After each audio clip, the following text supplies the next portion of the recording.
And you want to enroll people and be a top earner, or even a consistent earner, but a top enroller, you got to have access to your tools. You got to know where it's at and be able to access it fast. I've enrolled people all the time when I'm traveling. Wherever I'm at, I can enroll people. It's because I have that stuff ready to go. All right. Now, the last thing I'm going to be talking about is the scale of 1 to 10. So this is usually what happens when you've kind of been working on this person for a little bit, and they are kind of not, they're not, you don't really know where they're at. I mean, we drip information to people when they're still not quite ready to go yet, right? Maybe you've been working on this person for a while. Maybe you never really used the 4-step close with them. So now you don't feel comfortable at doing it. But at some point, because you stayed, with them in your prospect funnel, you're wondering, where are they really at? Well, this is how you do it. So never call and talk to a prospect or set up a time to talk to them, or even start texting saying, are you ready to get started in USANA? Never do that. Always have something you're promoting. Promote a promotion. Promote something that's just come out. Something enthusiastic that's just happened with the company. You should be sharing that to them and sharing it urgently. We have a certain Zoom going on. We have a new rank advance. And we have something cool that I want to tell you about. Tell them about something cool. Then walk into, listen, I really want to see if we're any closer to getting you on board. I'm really looking forward to working with you. Let me ask you a question, Elizabeth. Where do you think you'd be sitting on a scale from 1 to 10? 1 being, this just isn't for you. After all this, it's just really not for you. And a 10, you're ready to go. Let's do this thing. You're ready to get started right here and right now. Elizabeth, where do you think that you're falling on that scale of 1 to 10? Zip up your lips and listen. Now, if she ends up being a 2 or a 3, it is what it is. You kind of know where that's at. Most of the time, they're going to come back as a 7.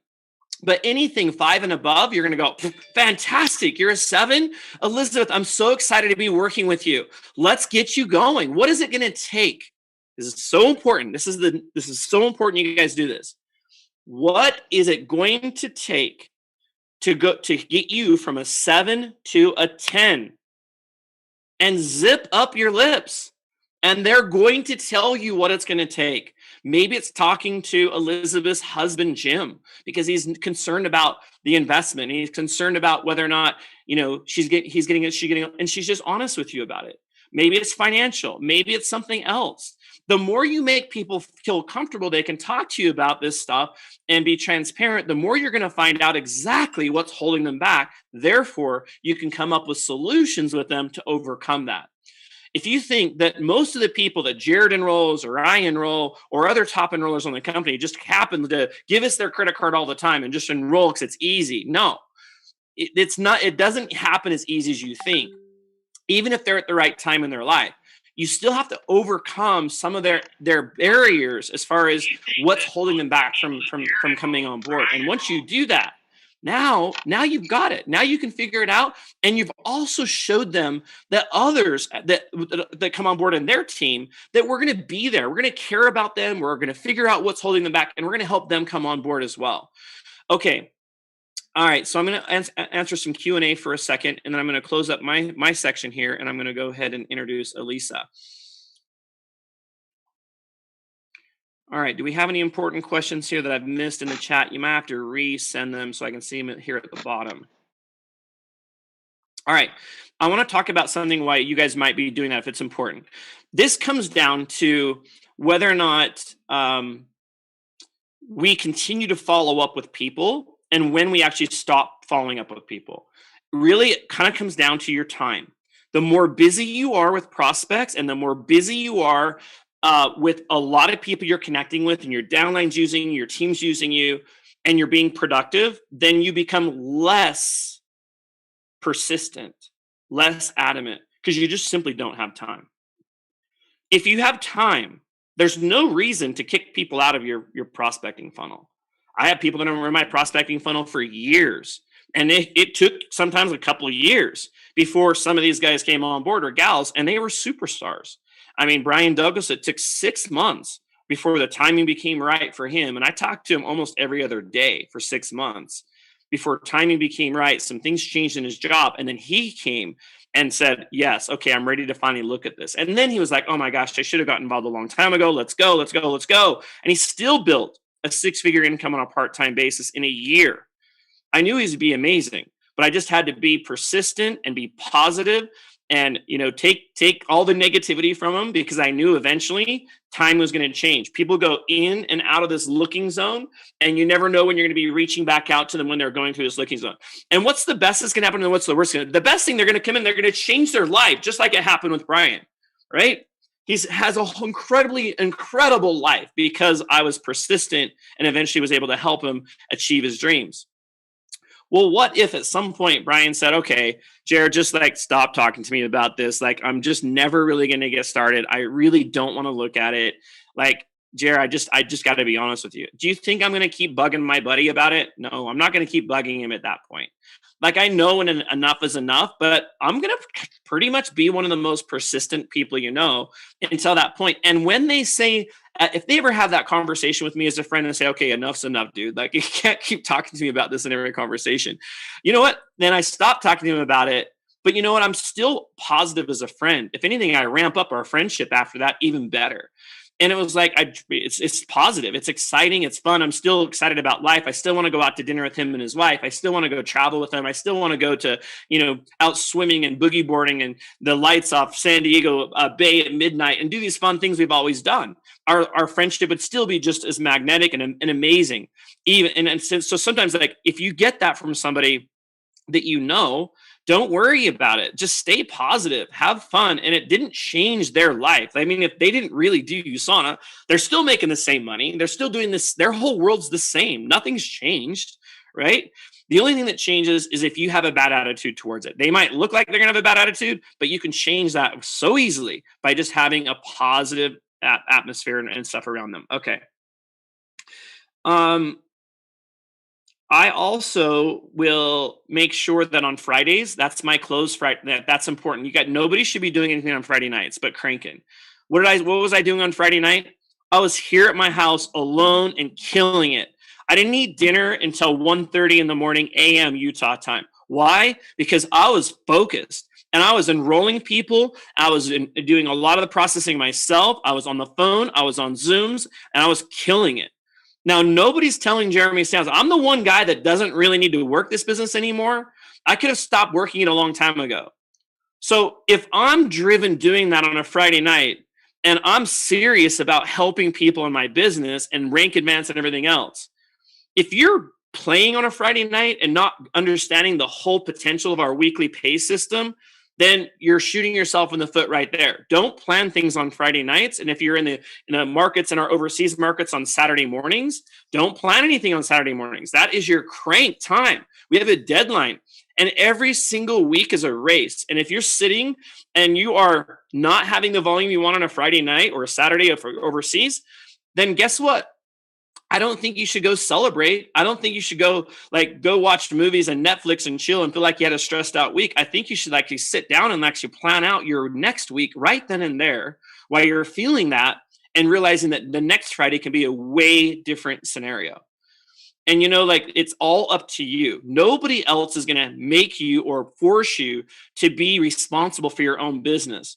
But at the end of the week, these is all based upon numbers. So as your upline and other people that are your upline, they can see what you're doing. They can see if you have the sales volume coming in. They can see if you're doing enrollments.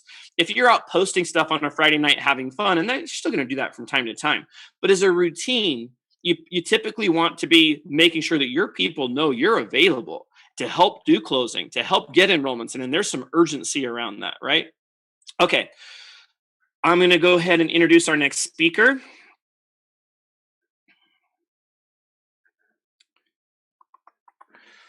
All right. I'm just trying to take a look at the chat there a little bit.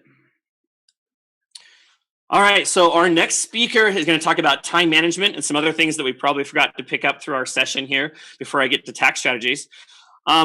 I'll tell you what, she's been with 10 years now at the company, a diamond director, $1 million club member. She's served on the IDC. That's a huge project. I've been a part of that many times.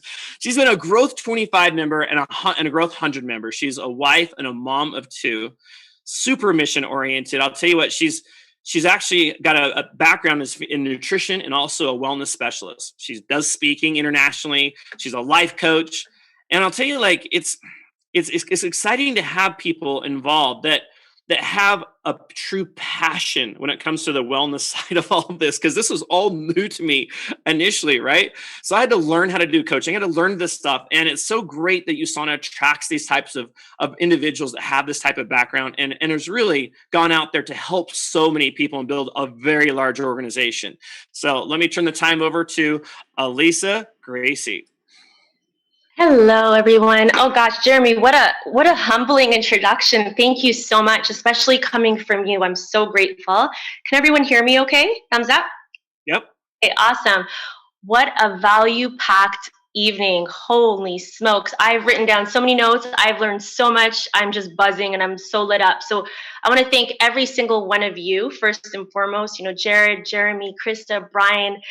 Amazing value tonight. I'm sure you all are feeling super grateful. So my topic is really on the value of time. And I do have a few slides, so I'm going to share my screen. And I'm going to dive into really what it means to become sort of like a master of your time. Really master that time and feel that you are in design mode with how you show up in your business. And I'm sure many of you have heard this quote: if you fail to plan, you are planning to fail. And we've learned so many incredible things that I think tonight come together holistically. They're very integrated, interconnected.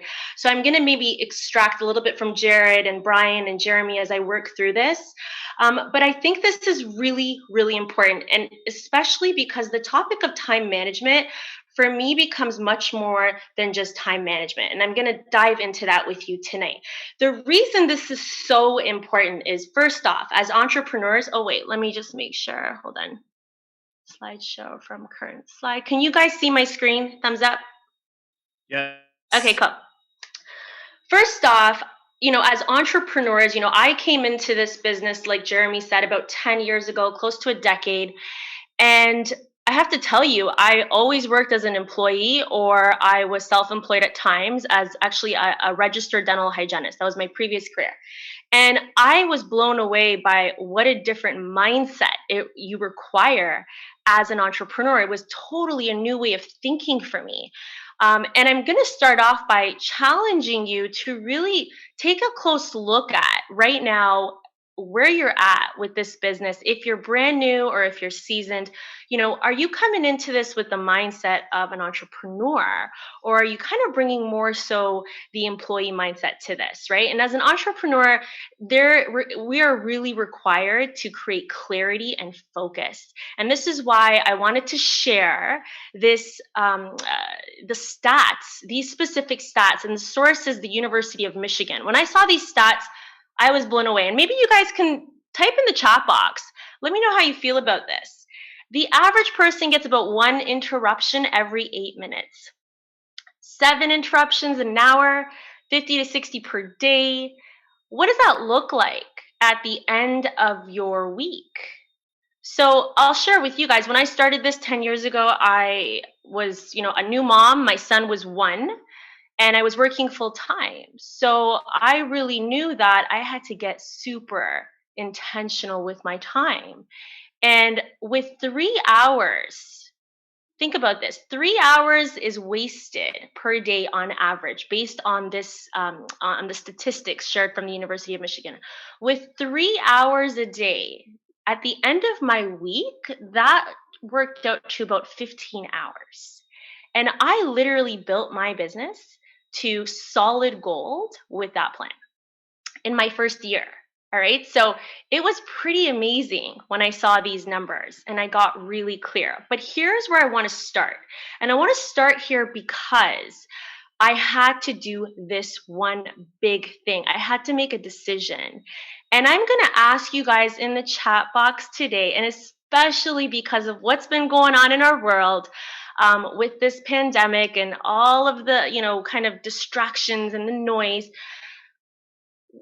what's kind of happening with your day in and day out when it comes to, forget about just time management, but self-management? That's the big question, right?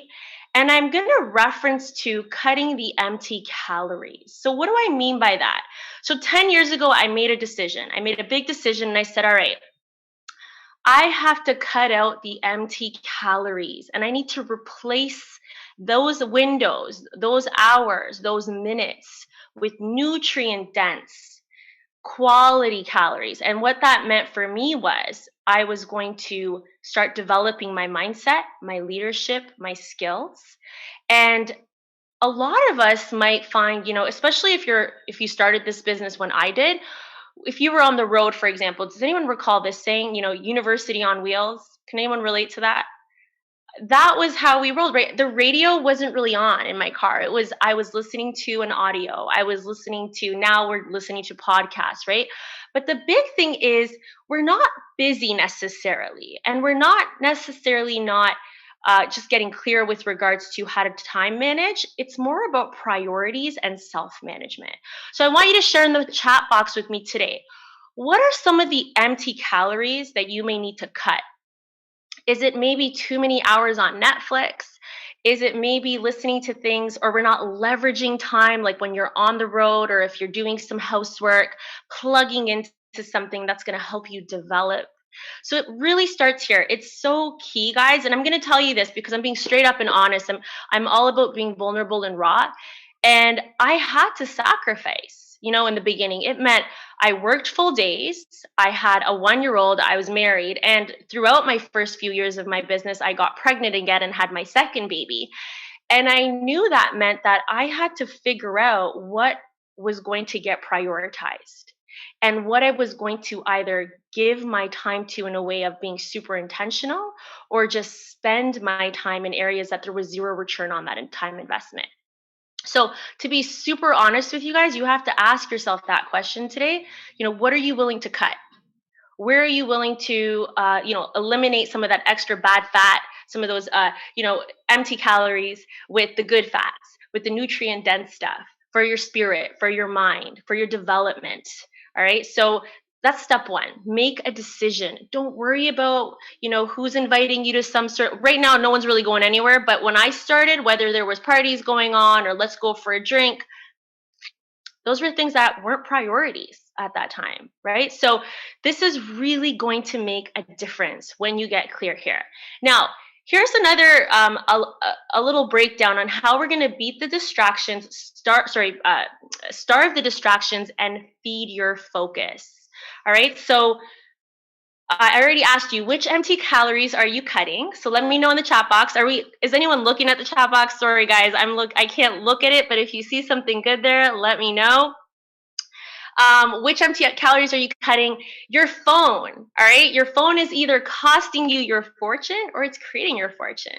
I just listened to Jared share his metrics and I'm blown away, okay? Those metrics were phenomenal. His phone, his device is creating him a fortune. That's what he's doing with his time on his phone.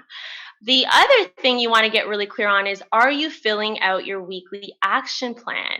So how many of you are utilizing an action planner for your week? Do you have something that you are filling out and setting goals, setting key targets, creating clarity, setting intention, whether you do that on a Sunday or you do it over the weekend? How many of you are making sure that that step is done every week? And then share it. Share it with your sponsor. Share it with your accountability partner, someone who you can lock arms with, someone who's going to call you forward, someone who's going to give you that positive push. Who is that person? All right. And then 3 steps to accelerate productivity. Now, there is an amazing download you can get off of Brandon Bouchard's website. You can go right to the site and just type in productivity planner. That's what it's called. And he breaks it down if you really want like hardcore details around this. But to keep it simple, here are the 3 key steps, all right, before we get into the real like crunch of protecting time.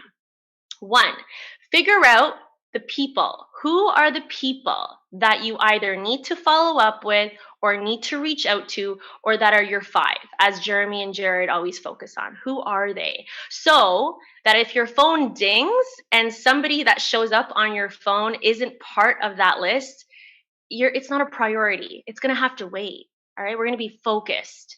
2, what are the priorities? What are the non-negotiables for today? All right, what are those key non-negotiables? get real clear on them, and focus in. And 3, there might be a few focus areas with specific events or projects we're running. I know right now with our work from homes and the different events everyone's kind of hosting, that could be your top 3 sort of goals in your focus areas for events for the week. Or maybe it's a sip and scrub you want to host. All right. So the key thing with having these 3 steps really clear for your week is that you're not going to get sucked into other people's agendas, and you're not really just at the beck and call of what's coming through your phone or your email. If you end up in that sort of vortex, you're going to find that it's going to be very, very hard to stay productive. All right. So this isn't just about how much time, but this is about quality of time, right? And I love this. I remember seeing this at a USANA event once, and I thought this really nails it for some of us, right? We either are showing up, as Jared said, as a professional in this business, or you're kind of treating this like a hobby, like a side thing. Maybe, you're not really ready to take it to the pro level. But if you are, and I'm hoping you are because you're here tonight, I'll tell you this much. You can create the results of a professional, whether you're doing this part time or full time. Like I said, it's the quality and the clarity and the focus of what's going into your time versus just the quantity. I know people who have lots of time and they're not efficient, or they're nowhere near as efficient as someone I know who I'm working with who only has a few hours a day, right? They're productive, they're clear, they're focused, they know exactly what they're doing during that time. So I read this and I think it's kind of true. A lot of us start here, right? And I'm going to ask you a question in the chat box. Let me know. Do you see yourself as a business owner? Have you recognized that? Has that downloaded for you? Like, do you see that I own an international, a multi-million-dollar brand of a business? Think about that. That's so exciting, right? So if that's a yes, then it's time to really take it to that pro level of standard. And when I say standard, that means of how you're showing up. It's like your standard operating procedures. All right. So let's talk about time. So when we talk about time, there's this awesome quote by Jim Rohn. I'm going a little fast. I hope that's okay because I know we're going a little over time. But you either are, you're either you run the day or the day runs you. That's kind of how the quote goes. So I know for myself, like I said, when I started this business, working full time, having little ones and a house to run and all that stuff, the day was somewhat running me. I felt like I was being pulled in a million directions. So what had to happen was I had to sit down and get really clear. First thing you want to do, and you can share in the chat box if you want, get clear on your metrics. Like Jared said, if you don't have metrics in your business, then we're not showing up like a pro. And it's going to be very hard for you to go back at, in a month's time, in your quarter zone, in your biannual zone, and then in your annual sort of window, looking at results and being able to metric them and coming back to learning how to up those numbers or tip those numbers, right? So first question, how many hours are you putting into your business a week? Do you know that? Do you know what's actually going in order for us to figure out what's coming out? And it's kind of like, I got a Peloton, and it's great. We know that they're awesome, and there's probably a few Peloton winners on the call. And I look at it and I think this thing is ready to go. It's sophisticated. It knows what to do. If I use it, I'm going to get results. But here's the thing. I have to make sure I get on it, right? Just because you get the Peloton and you get the vehicle, you can have the best vehicle here. But if I don't start utilizing it and putting in that effort and getting on that bike and making sure I'm consistent with that plan, well, not much is going to come out of that. We know that much, right?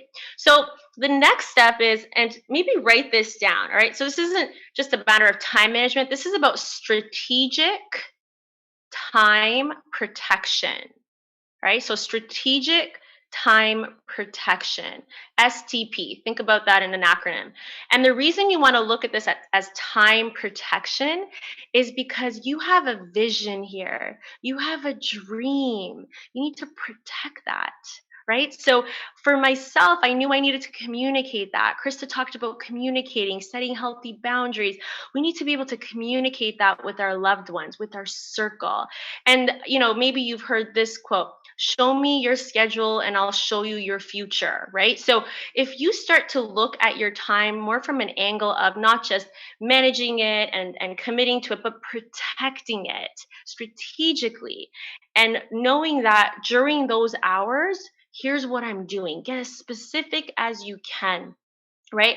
And Brian spoke about that a little bit with your vision, right? So if you say, I'm going to put in a power hour on Monday from 11 to 12 or 7 to 8, all right, what's happening during that power hour? Get right down to the nitty gritty of those activities. Right down to the first 10 minutes. The first 10 minutes of your hour. What are you guys doing in your first 10 minutes? What are you doing in your first 20 minutes?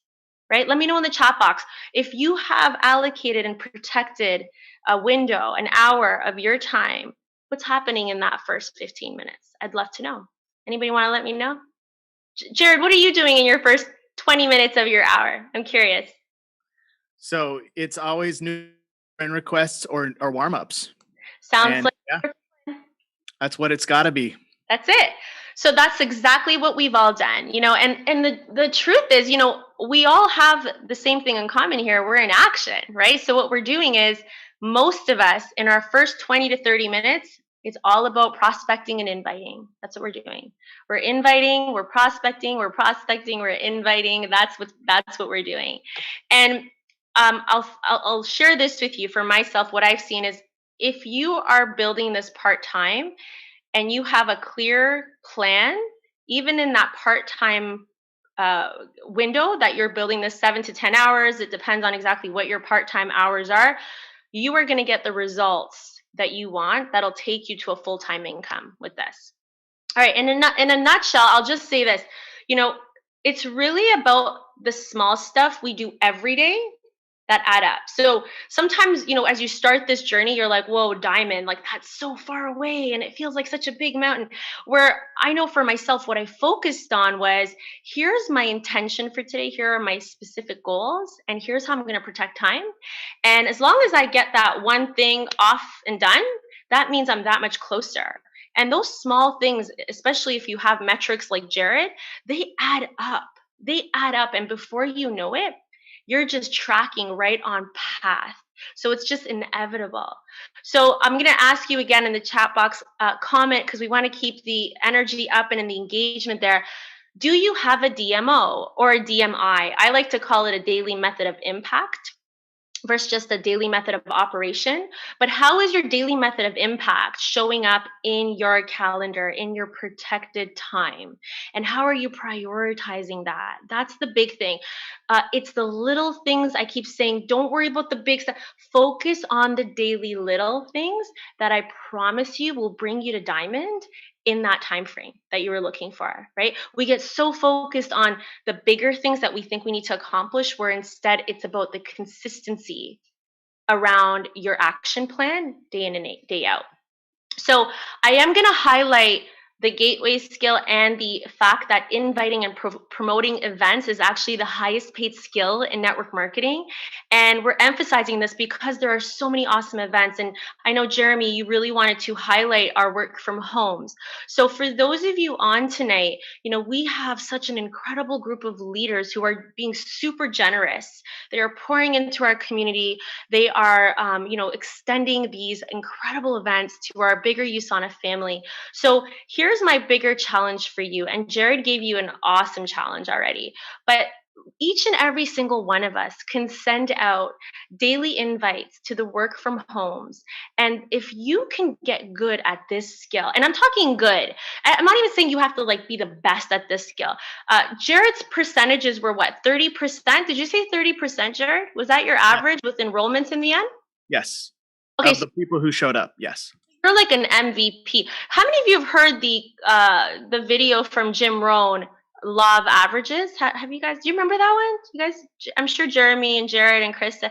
Hey, Jared, do you remember him talking about? Sorry, I'm going to just have a little fun here. Do you remember him talking about the batting averages? Yes, he said if you do 10% or something, you're make $1 million a year or something like that, or something like that, right? everybody needs to listen to the Law of Averages by Jim Rohn. Write that down. I will never forget that one time he said that. It blew my mind. Check this out. Growing up, I loved baseball. I played baseball. I had no clue what a 300 batting average even meant. Do you guys know what that means? That means they hit the ball 3 times and miss it 7 out of 10. I'll be honest, I was a little disappointed, Jeremy. I was like, what? You're talking the most valuable players who are making millions and millions. I don't even know what their contracts are at, but they missed the ball 7 times? I don't know if you want to turn on your mic, Jeremy. I was sad. I was like, what? 7 times? That's like mind-blowing to me.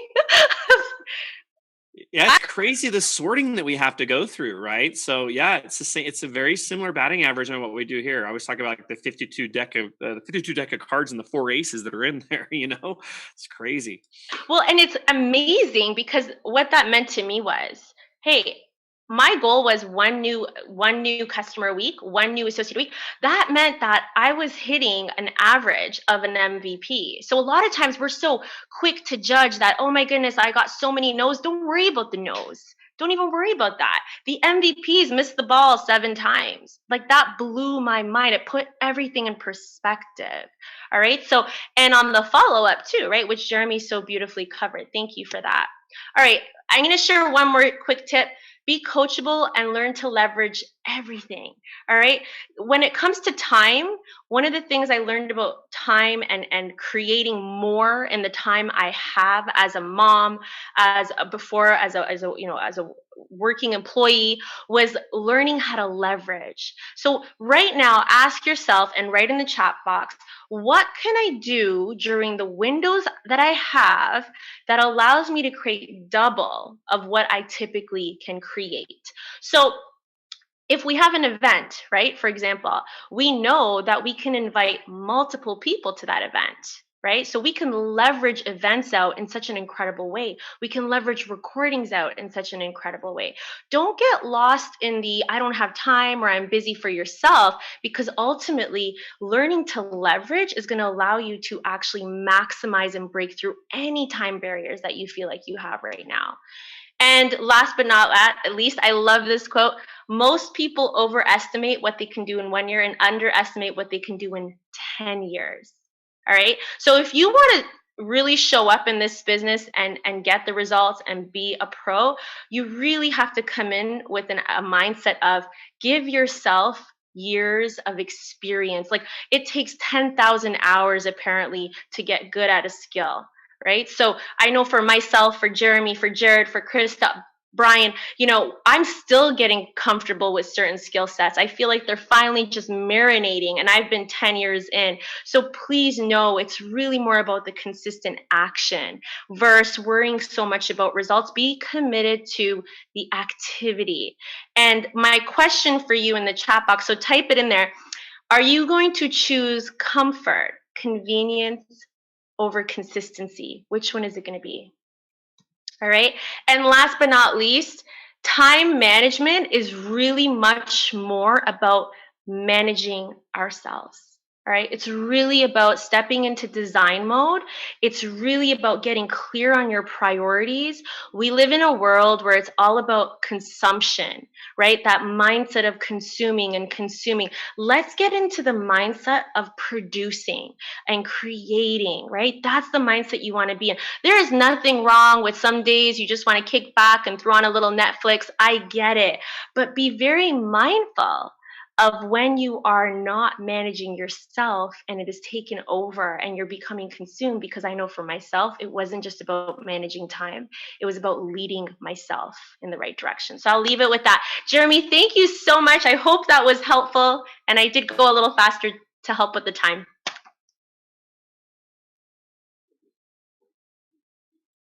Thank you so much. That was really valuable information. I think that, guys, if you want to actually, if you understand how much information she covered in such a short period of time, and realistically, I saw a lot of activity here in the chat, and I want you to realize that this is still available on this recording. You're going to get a recorded link that you can share with some of your associates to go back and you can review this over as well. And I think that like with the whole lineup of the content we've had tonight is spectacular. And I hope that everybody realizes the value of these. And I'm so proud that we already, we had 502 or so. I think, if we keep these things going, like I like doing this. I think it's a really amazing value. And I think we should keep doing them over and over. And I think that we're going to get to 1,000, maybe even 2,000 on doing some of these, right? Um, I also want to say that on my next segment, which is the tax strategies, there's a couple of different reasons we're going to cover this. So, one, this is a massive selling point.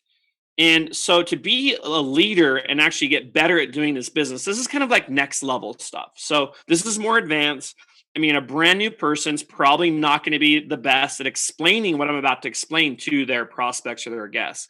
But if you've been involved for a little bit, now you're going through some of these tax things yourself. But on top of that, you're starting to realize, wait a minute, I can actually show people a way that they can save money to be able to pay for all of their products and never have to worry about somebody saying, oh, I can't afford my USANA products anymore.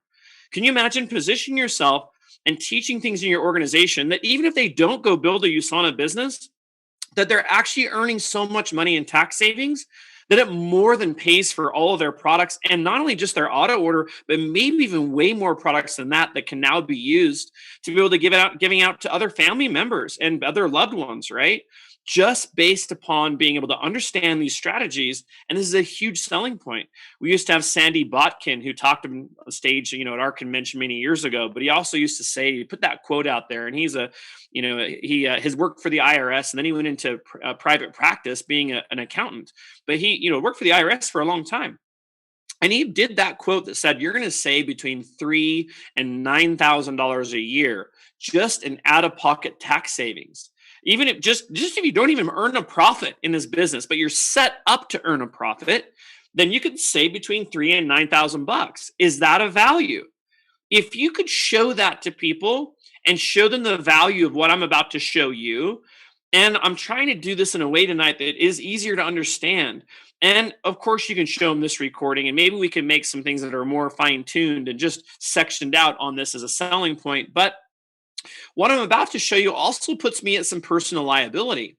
So, no one really wants to talk about this stuff and then actually have the IRS or State Department on your own butt, because you're sharing things that, not being an accountant, and even tax accountants have a hard time sharing this type of information openly, because they also don't want to be held liable from a public perspective, right? Well, I'm going to be transparent tonight, and you're going to hear about some things that I have done that have been incredibly powerful, but also some things where I have lost and I've made some really bad mistakes. And I've actually been hit with tax audits. I've been through this. I know what they're looking for. I know what they went through in my role in a fine-tooth comb, and I wasn't ready for it, and it kicked my ass. And I can tell you, I can share with you some things that can help you to avoid that from happening the larger your business and your income gets. Now, as you're just starting to get going, and maybe you're only earning, a couple $100 or $1,000 a week here or there in USANA, which is great. It's income. It's awesome. This stuff becomes valuable. I've also got people here on this line and in this Zoom that have also reached out to me personally that are now in the 6-figure range, and some that might even be close to the 7-figure range. So they've actually even requested. One of them was Jericho Alina, that had asked me specifically about a week and a half ago if I would put together this training tonight and also include information about Canada too. I do have to tell you up front, brother, it's not the easiest thing trying to figure out the differences between US and Canada. And I've been on the phone with some of our Canadian diamonds as well today. I've done a lot of reading and research, and I'm going to do my best to be able to make some of those comparisons. But I want to let you know I'm still figuring it out. So there's some direct things I'll share with you. But then also I'll get more into detail. It's kind of intriguing to me. So, I like this stuff. You're going to find another side of me that actually has been super passionate about this even before I got into USANA. So as I had other businesses with my dad, and we were doing commercial carpet, and we started to separate LLCs, and we started to do things to be able to save money on taxes. What is your number one expense in life? What is it? Taxes, right? Tell me one other thing in your life that you pay by percentage of your income, as much as you pay in taxes. There isn't anything, right? We can't survive without paying taxes and supporting our government and to be able to support our world that we live in. We're all taxed. It's the number one biggest expense in our entire life, and most people never even understand it because they're on a W-2 income. They have withholdings, and they get a little bit of a tax return at the end of the year, and they're excited, and all super excited about it. What they don't realize is they just invested tons of money into our government and let them make money on the interest and everything else ramping up for when your taxes are really actually due. And it's great, and for a lot of people that have W-2s and a normal job income, that's fantastic. It is what it is. However, there's a completely different system out there, which is designed for entrepreneurs. It's designed to have a lot of excitement around growth, to help our country, US and Canada, but we'll say other countries as well that are listening in other places around the world. There are always advantages that are set up in your country to help spur growth, to help new businesses start out, to help entrepreneurs start new business ideas. Can you imagine any country developing into what it needs to be if you didn't have entrepreneurs that were excited and motivated to go out there and to do amazing things? Right? Yep. Someone's talking about Mexico, and there's advantages there too.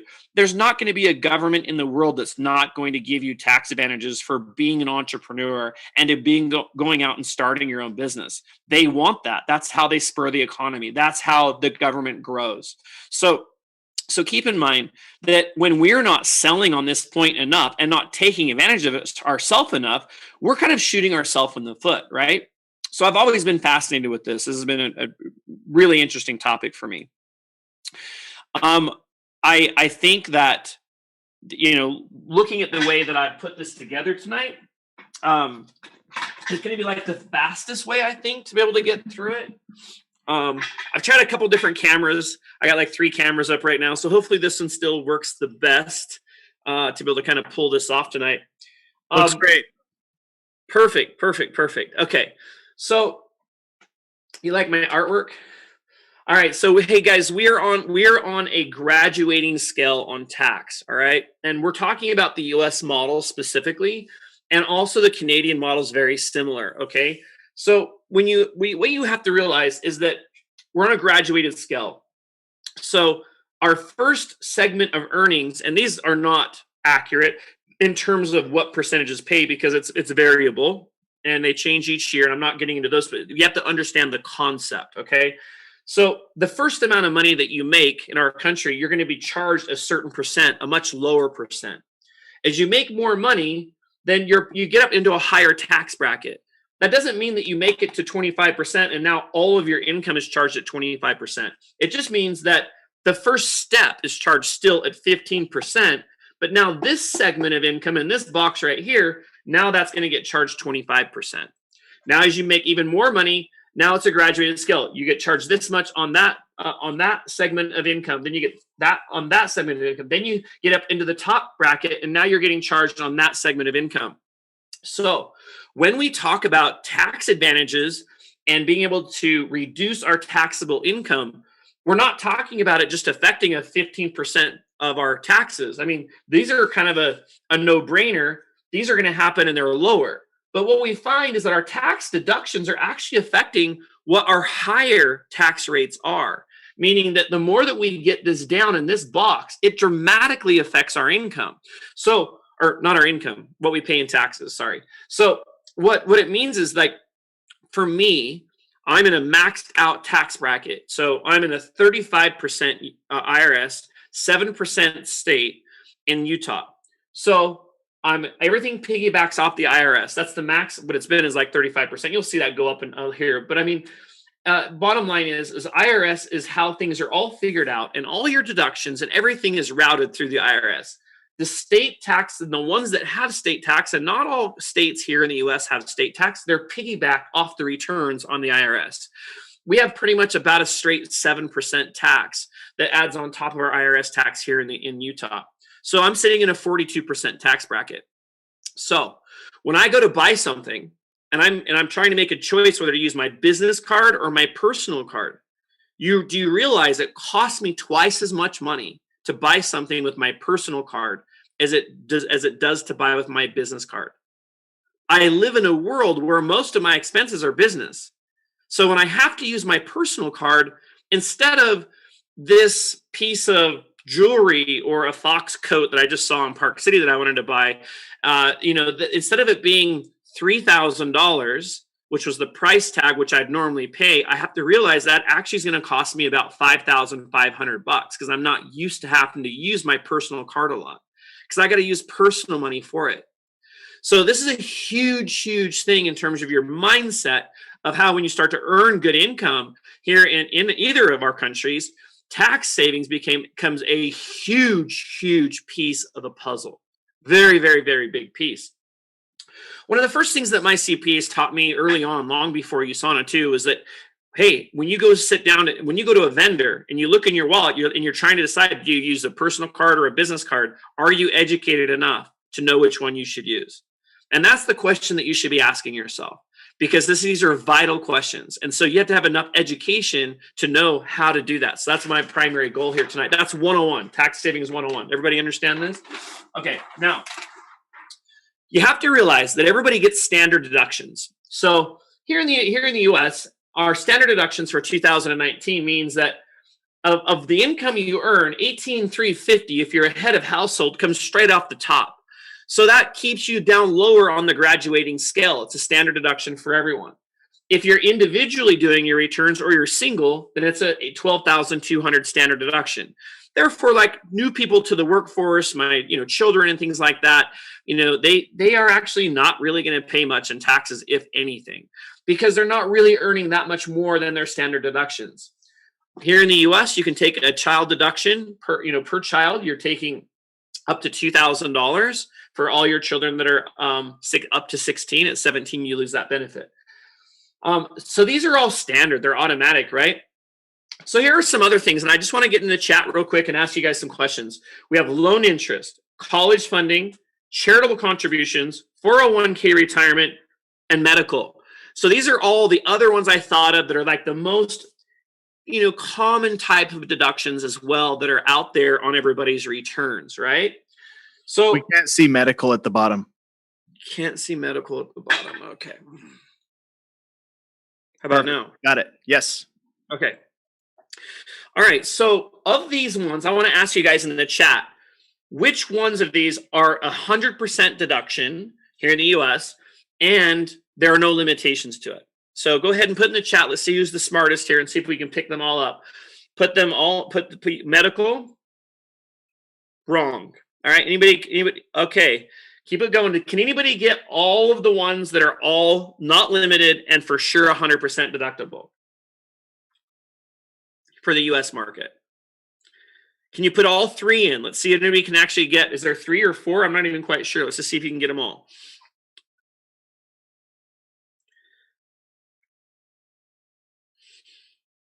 Does anybody want to actually put all 3 of them on the same line? Let's see if or 3 or 4 and see if anybody knows which one's there. Okay, someone put charity, 401, and medical. It's college funding, loan interest, and charitable. College, charitable, 401.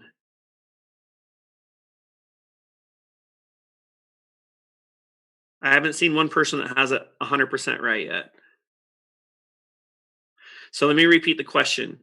We're looking for the deductions that are 100% tax deductible with no limitations.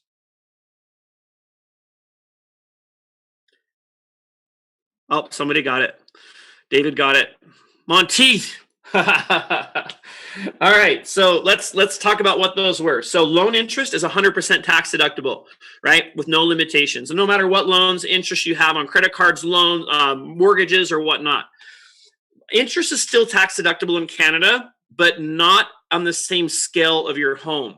So in Canada, you don't get the same deduction that we actually get here in the US to be able to write off our mortgage interest. I'll also tell you that the graduating scale in Canada is different. In fact, in some cases, you pay less in taxes depending on where you're at income level on the graduating scale compared to where you're at in the US. When you compare mostly to Canada and US, even though you lose the loan interest with mortgages, you still are in about the same. It still kind of works out about the same. And I'll explain that a little bit more later. College funding has limitations. Is it tax deductible? Yes, but it's limited. So you got to become familiar with the limitations. Charitable contributions, it's not limited. You can basically write off whatever you want. Canada has a little bit more requirement on this, meaning it has to be a certain percentage of your income to be able to actually do charitable contributions, especially out of your corporation. So make sure you research that. Medical, limited. Okay. 401k, limited. So you can't, 401k, what this says is that you basically have a certain amount each year that you can put into retirement income that you can take out once you're 65, and that which can be put in tax deductible. You can reduce it from your taxes, and on top of it, it can grow in those investments all those years, and you basically just pay tax on it after it's grown at the very end, right? When you start taking your withdrawals out of your 401k at 65. If you take money out of your investments in your 401k earlier on, then you get hit with some huge penalties. So one of the cool things, I don't know if I have it here on my next one. Yeah. Okay. Do you still need to actually report all of your expenses to your CPA, of course, or accounting, or however you're going to do it? It doesn't really make a difference if you understand all this. If you're not reporting this information to whoever's doing your taxes, or if you're doing it yourself, you're missing the deduction anyway. So this all comes down to education, and always throw out more stuff. Your CPA can always say, no, we're not going to do that one. We're not going to do that one. What's important is that you have it organized, because don't think that your CPA is just going to take care of it for you. They can't do anything with your taxes. They can't do a thing unless they have the numbers from you. They don't need receipts. They don't need all that. They just need the numbers. So we'll talk about how we deliver that here in a few minutes. But there's kind of some cool things for a W-2 job income, right? So jobs suck, but they provide a W-2, and they do withholdings out of your taxes on your W-2.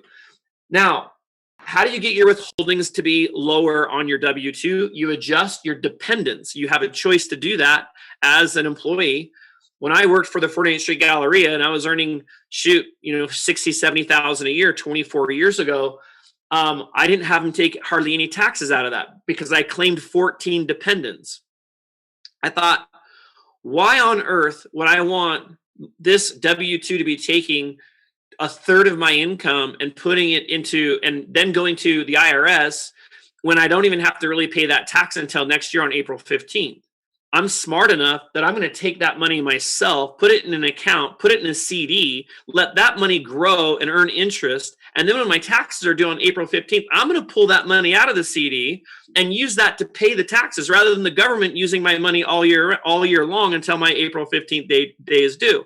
Now, most people don't have the discipline to put the money away for taxes and know that it's going to become due at a certain time of year. So they just have to have their company take out all the withholding. And that's kind of how the world runs when it comes to companies taking out your tax for you.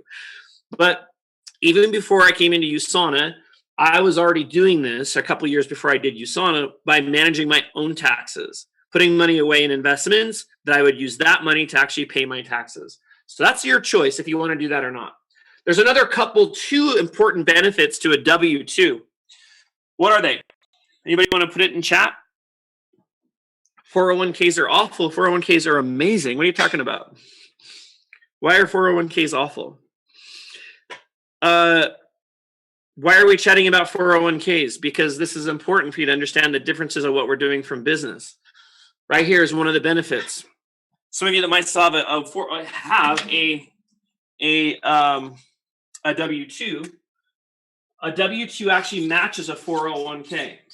So your 401k investments actually get matched by your employer. I'm going to show you in a few minutes how you can actually match yourself. Then there's another benefit to W-2. Now I can't remember what the other benefit I wanted to put in here. I'll come back to that in a second. Maybe someone else will remind me. Oh, I know what it is. Health insurance. Sometimes it's okay to keep a W-2 or a regular job income a little bit longer if you're worried about health insurance, because it's different when you now start going out and being an entrepreneur. It's going to increase. It's going to be a lot more than what you actually get on a group plan with your W-2.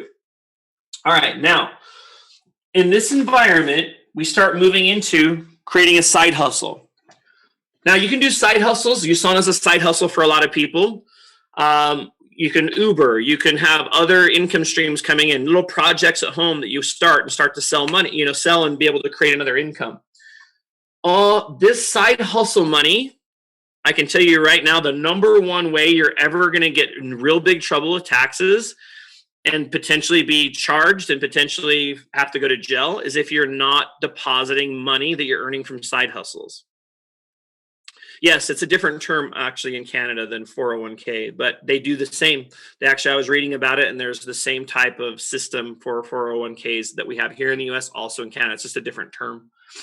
So the thing that my brother actually is IRS, so high in the IRS, he's FBI certified. And so it's great that I have my bro actually I can bounce ideas off him and talk to him all the time about stuff, and really helped when I went through my serious tax audit too. What he reminds us and reminds me is you never hide a dollar.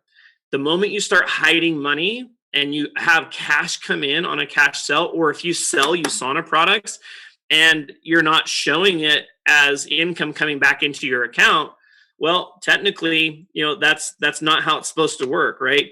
So like even people that work in a cash basis, coin operated car washes, people that maybe work in a salon, a lot of things that are cash based, it's very dangerous, because if you don't report income, if you're not keeping track of that and then report it later, then that's an area where the IRS can come back to you, and there could be some really big penalties around it. So thank God that USANA actually does a 1099 on our commissions and all that. So it's electronically generated. It's going to be added on top of our taxes no matter what. So we don't have to worry about that part of it, which is very nice.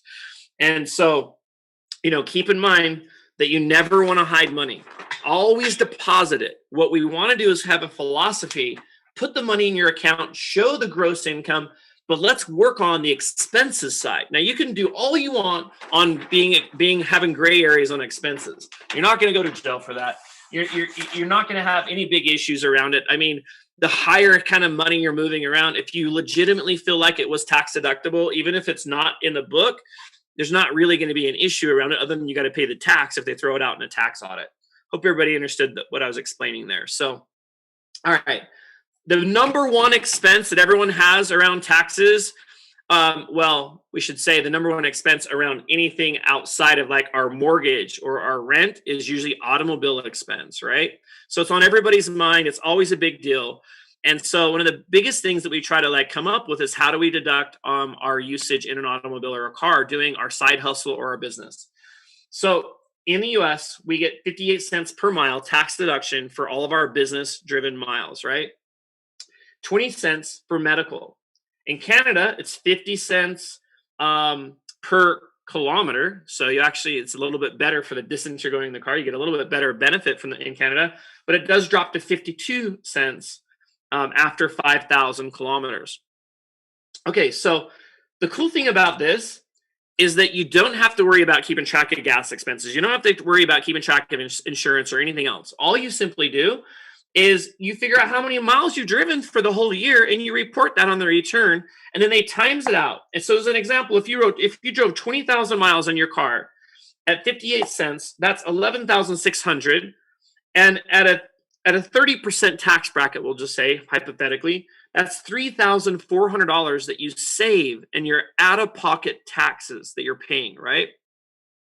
So does it make it worth it to actually estimate and keep track of what miles you're driving in your car? It doesn't matter what car. It doesn't matter if you have an old beat-up car. It doesn't matter if you have a brand new $100,000 car.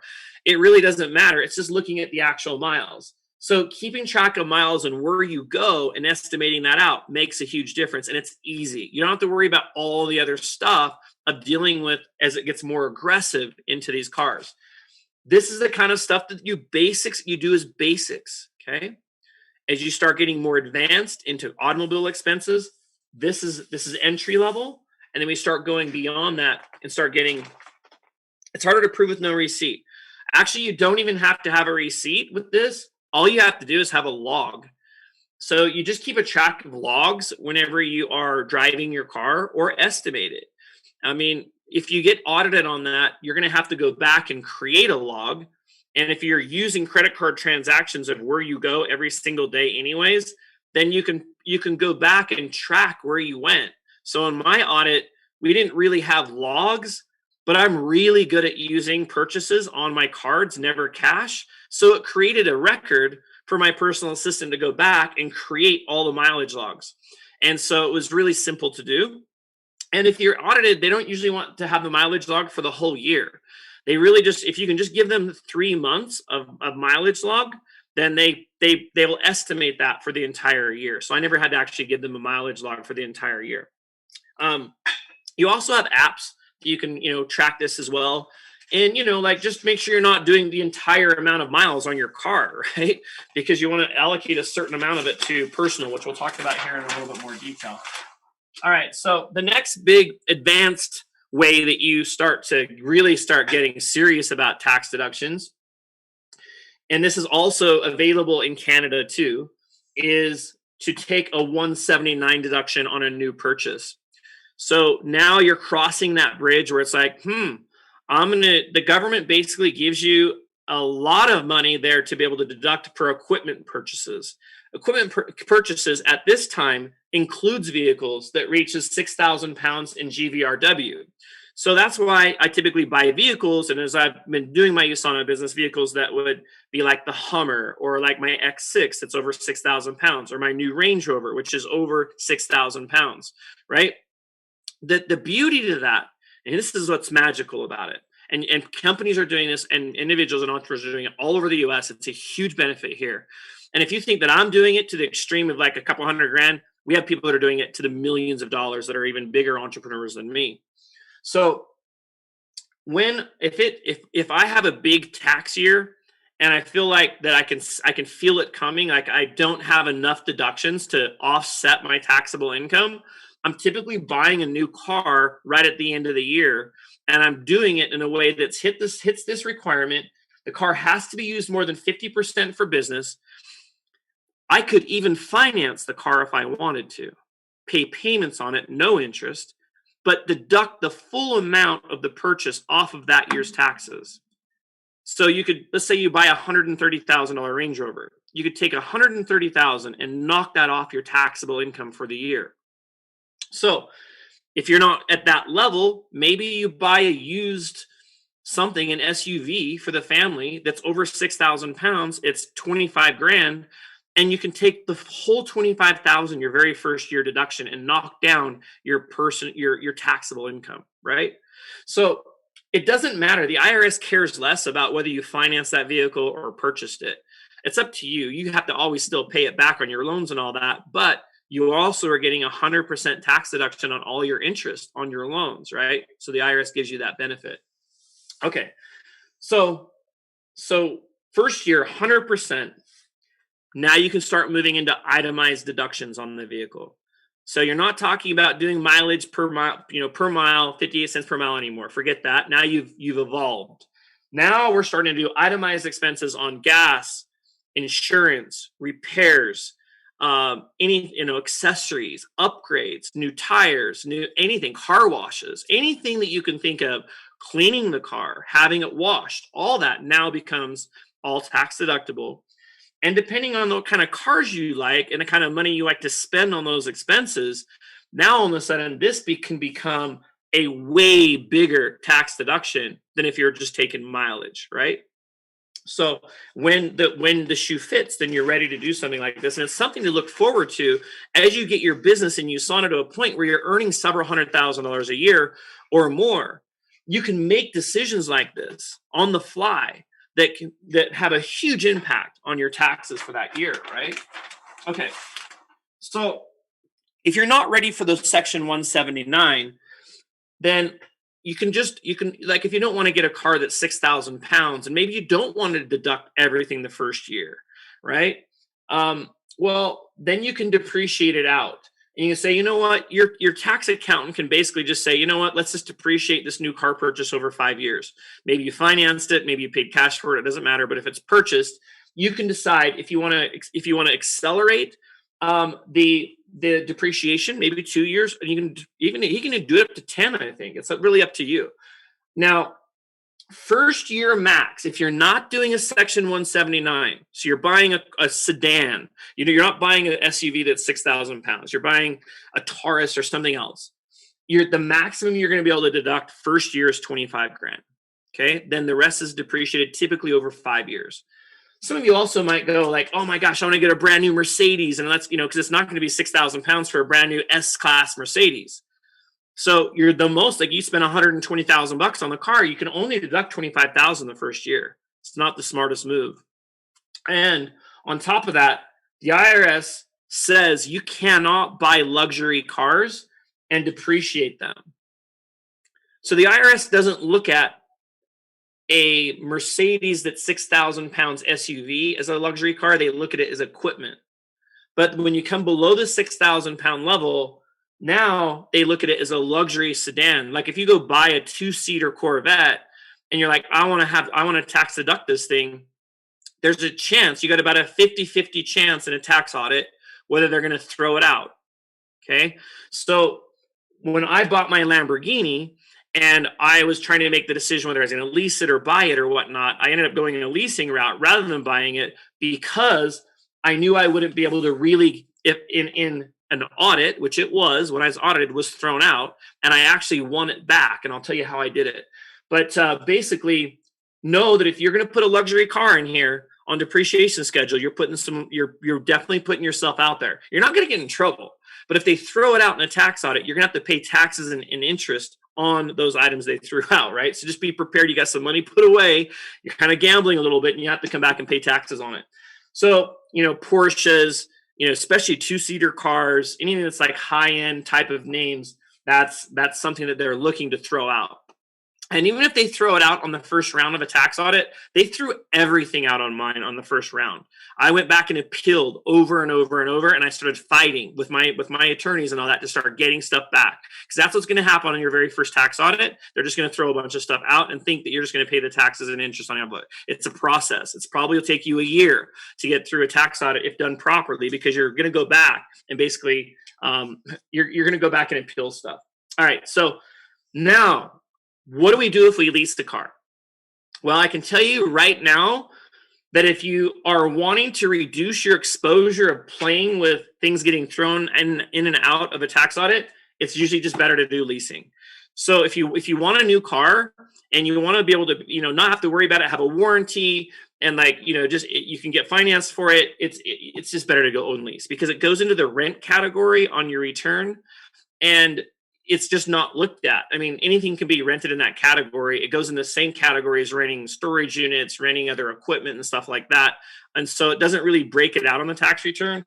So this is where, everybody's doing it, but it's just where if you have a business vehicle and you don't want to deal with the exposure, and it's 100% tax deductible. So your payments are 100% tax deductible.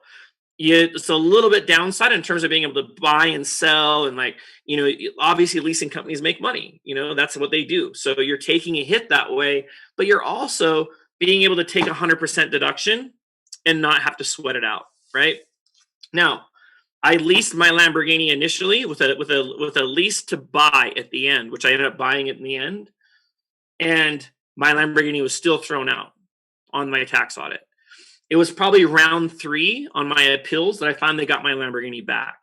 And my tax guy was able to go back and find some old tax code from a long time ago with somebody that fought it out on a Corvette and actually won. And we brought that to the attorneys that we were doing the appeal with, and I was able to win back the Lambo. So that's if I would have bought the Lambo initially in this route, I probably would have lost it. But because I originally bought it in this one, I was still able to come back around and be able to win it back into my audit. Okay. Now, a couple important tips here.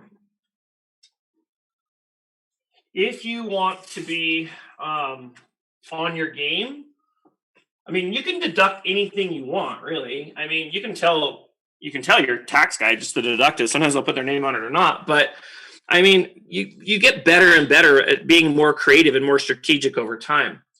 But where you're going to get hurt is if you don't got a good feel for mileage logs, because it's the first thing they're going to ask for in an audit. So if you're writing off vehicles that are business oriented, or even if you're taking mileage per mile, just know that's the first thing they're going to ask for in an audit. Do you have to do your mileage logs right now and keep track of them? That's up to you. I don't know very many people that do, but make sure that you realize that you're going to have to go back and build them. You're supposed to do it as you go, but a way that I look at it is if you're leaving an electronic trail of where you go every day, because almost everywhere you go, you're basically buying something. If you leave an electronic trail, you can go back and create the logs later if you have to. Okay. Make sure you make an adjustment for personal use. So this is how my tax audit got triggered, because at that time we had about 7 vehicles, and somehow, we actually had a bad investment that went bad. It was like $180,000. No, it was a $250,000 investment that my ex and I had put into a hedge fund, and that hedge fund ended up going belly up and ended up being fraudulent. So there's a way for us to write off bad investments like that and take the 100% tax deduction. But it's a surefire way that the IRS will come in and start an audit. They're going to look at that piece, and that just opens the door to the rest of your shit. So we kind of knew going into it that it was probably going to happen. The next thing that happened after them opening up the door was they wanted to know my mileage logs, and they do it systematically. They don't ask you for everything at once, and you have no idea what kind of research they've done already. So they just ask you for little pieces at a time.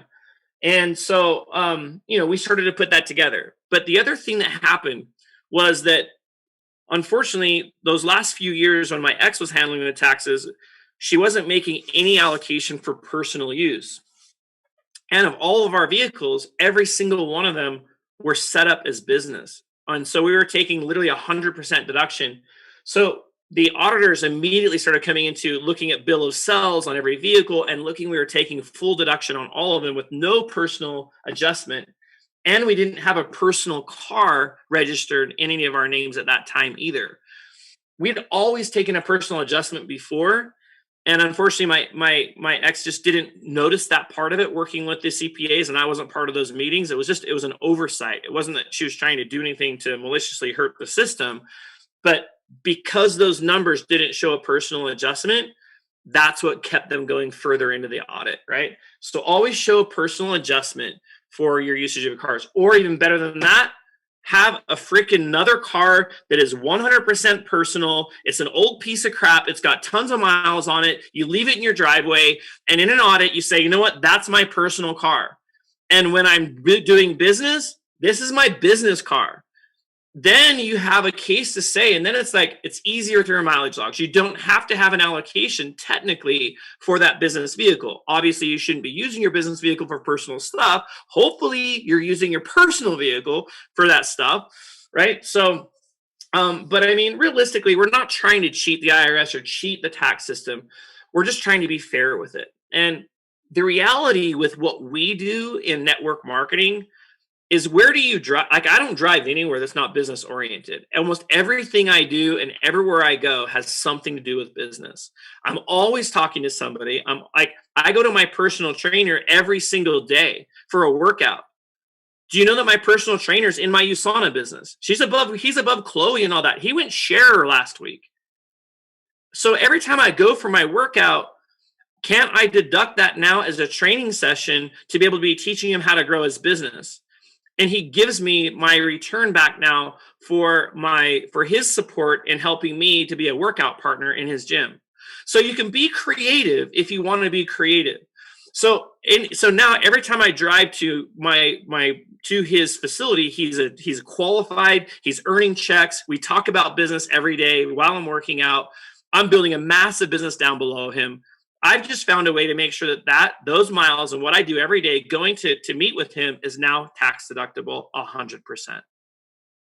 So, again, you have to like be creative. Like every time I go and make a drive all the way down to Salt Lake and I'm driving longer distance, I've got to be serious about, okay, who am I going to meet with and how am I going to make my miles I've driven on this tax deductible? Even though I made a couple personal stops, that's okay. I'll make an adjustment for it. But primarily, I'm going to deduct that as a business trip, right? Okay. So the other thing is that title and registration. So, at first I was sharing like most of my all my vehicles would be in my personal name. And it's because you have loans on them and stuff like that. But the more successful you get and you can buy vehicles with cash, or you do a lease where you can actually put in your company name with the lease, fight for it and get it on there. Because that's one thing that the IRS is going to ask for. They're going to ask for the bill of sale and the purchase agreements with each of your vehicles. And if it's just you personally, especially if you got multiple vehicles, it's better to have those in business names if you can, or have at least your business name there on the title with you, because it's going to be easier to prove to the IRS that it was for business and not for personal. Okay.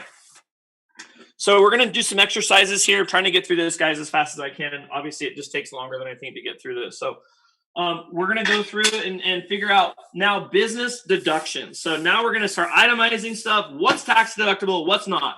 So first up, travel. Is it 100% tax deductible or is it not tax deductible? Give me some chats here and let me know. 100%. Okay. Let's see. What else? Anybody else have some ideas here? Is it 100% tax deductible? Travel. No. Yes. No. Cindy says no. Everyone else is saying yes, yes, yes. If for business, okay, interesting. Yes. If for business, yes. Jessica says no. All right. So travel for business is tax deductible. Travel for personal is not tax deductible. So a big question you have to ask yourself, are you traveling for business or are you traveling for personal? Are you going to make your business at your trips, no matter where you go, with a business focus? Are you going to prospect? Are you going to enroll somebody that's actually at the resort as one of the employees, just to make sure that now you can tax deduct that trip? Are you going to network with people during that trip so you can show that you went to that place and that resort and to be able to get more contacts and to grow your business? Most of the time, in my tax audit, I write a ton of stuff out of travel. The IRS didn't even look at it. They didn't ask for a thing, no proof whatsoever. My guess is I would write that off 100% and never even second guess it. But I would probably still make sure that you got prospecting going on and all that wherever you travel. So keep track of your contacts just to be able to help protect yourself, right? Now, clothes, are they tax deductible or not? Travel incentives, okay. Let me back up. Someone said something about travel incentive expenses. Are those tax deductible? They are not, unfortunately. So if you pay for someone else's travel because of a trip, technically you're supposed to 1099 them for that trip. Does that happen? Not very often. I wouldn't worry about it. I would just stick it in your travel category. It's probably not going to get looked at anyways, and just try to cover their expenses, or give them the money for the travel expense. Let them deduct it on their side. You 1099 them for the money you've sent them, and it's a wash for you. Okay, close. All right, so we got a lot of comments here. We got, let's see. Yes, with logo. Someone's got it right there. Promotional clothing is tax deductible. That is not true, John. That is not true. So, so how we have to look at this is that clothing is only tax deductible if it is logoed, right? Even if you work in a salon and you're doing hair and you had the apron to cover up to be able to like make sure you don't get hair on you or your people, that's fine. That's tax deductible. But even as I would say the other variable would be like if you're in the modeling and the fashion industry, then of course, you could potentially maybe deduct some of that stuff. So one of the reasons that we started in my family here, started a fashion brand, is because it allowed us then for me to funnel money to be able to go through her accounts to buy clothing which could potentially be used for the brand and for modeling the brand and for understanding the brand of clothing, which now made that tax deductible. Otherwise, if you logo the clothes, you can, but otherwise, clothing is not tax deductible.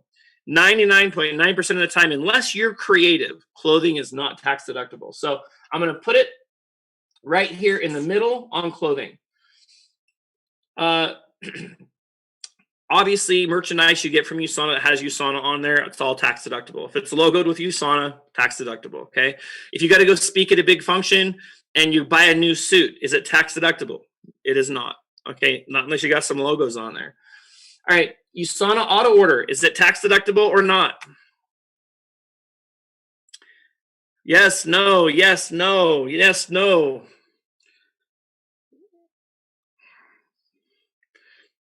Yes, no, yes, no. Is it tax deductible? Is it tax deductible to have your USANA auto order?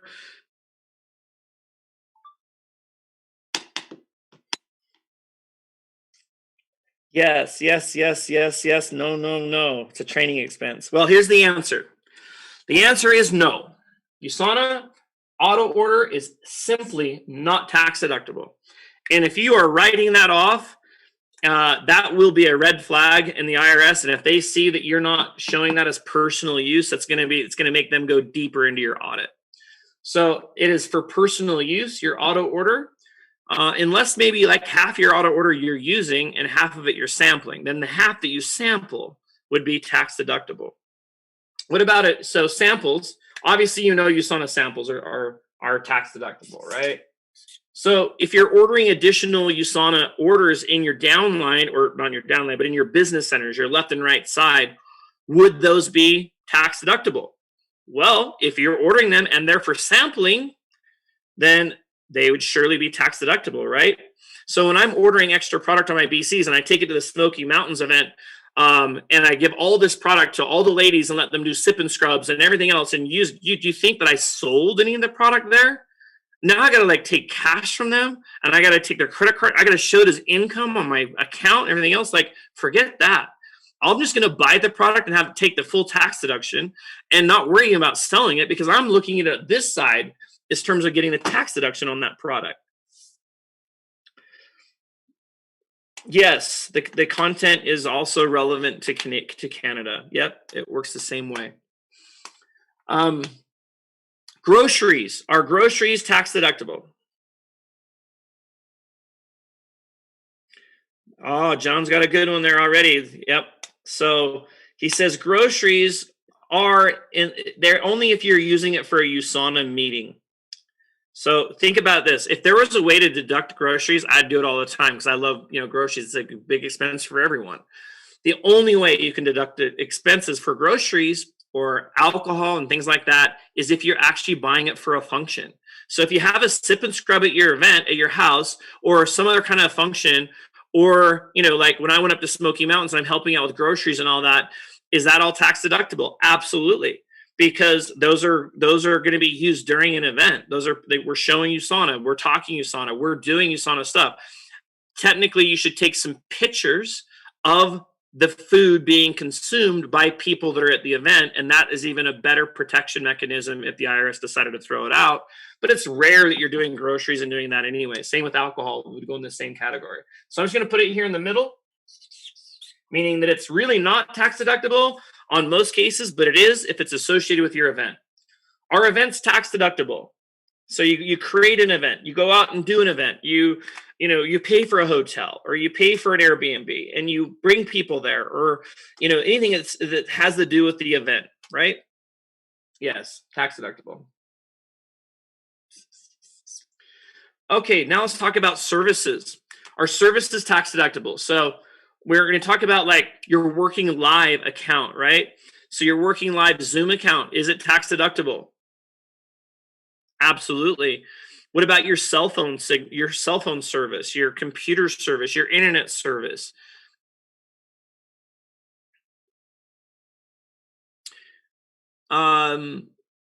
Maybe some of your television services. Do you use, Netflix or Prime to be able to get further education on personal growth and development? Do you find programs that you watch on there to be able to help uplift your life and to be, more successful? Like typical fees, bank fees, fees that USANA has, your annual fee from USANA, tax deductible, of course, right? These are all operating expenses for your business.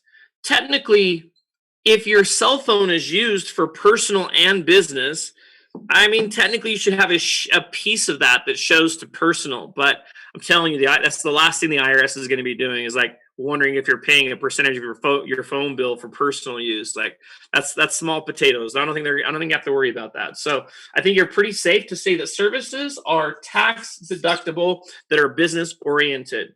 Okay, so what about going and purchasing a new phone, right? A new laptop, lighting equipment, ring lights, cameras, microphones, whiteboards, all of this stuff, anything that has to do with your office, anything that has to do with what you're doing. Nobody's going to dispute that, but it's completely tax deductible. Furniture in your office, tax deductible, right? Wow, you know what?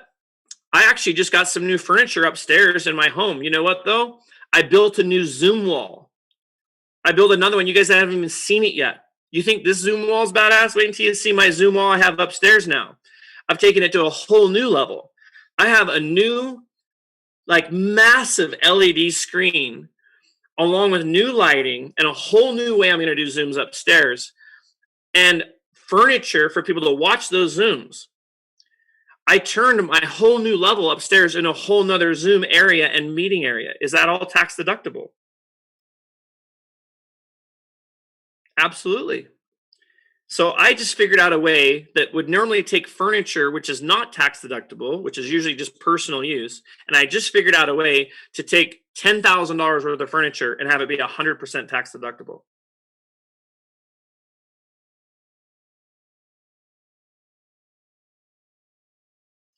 Accelerator course deduction. Yep. Yeah. And if you have, guys, if you have a lot of deductions and you're not making enough money to cover these deductions yet, you realize you get tax credit.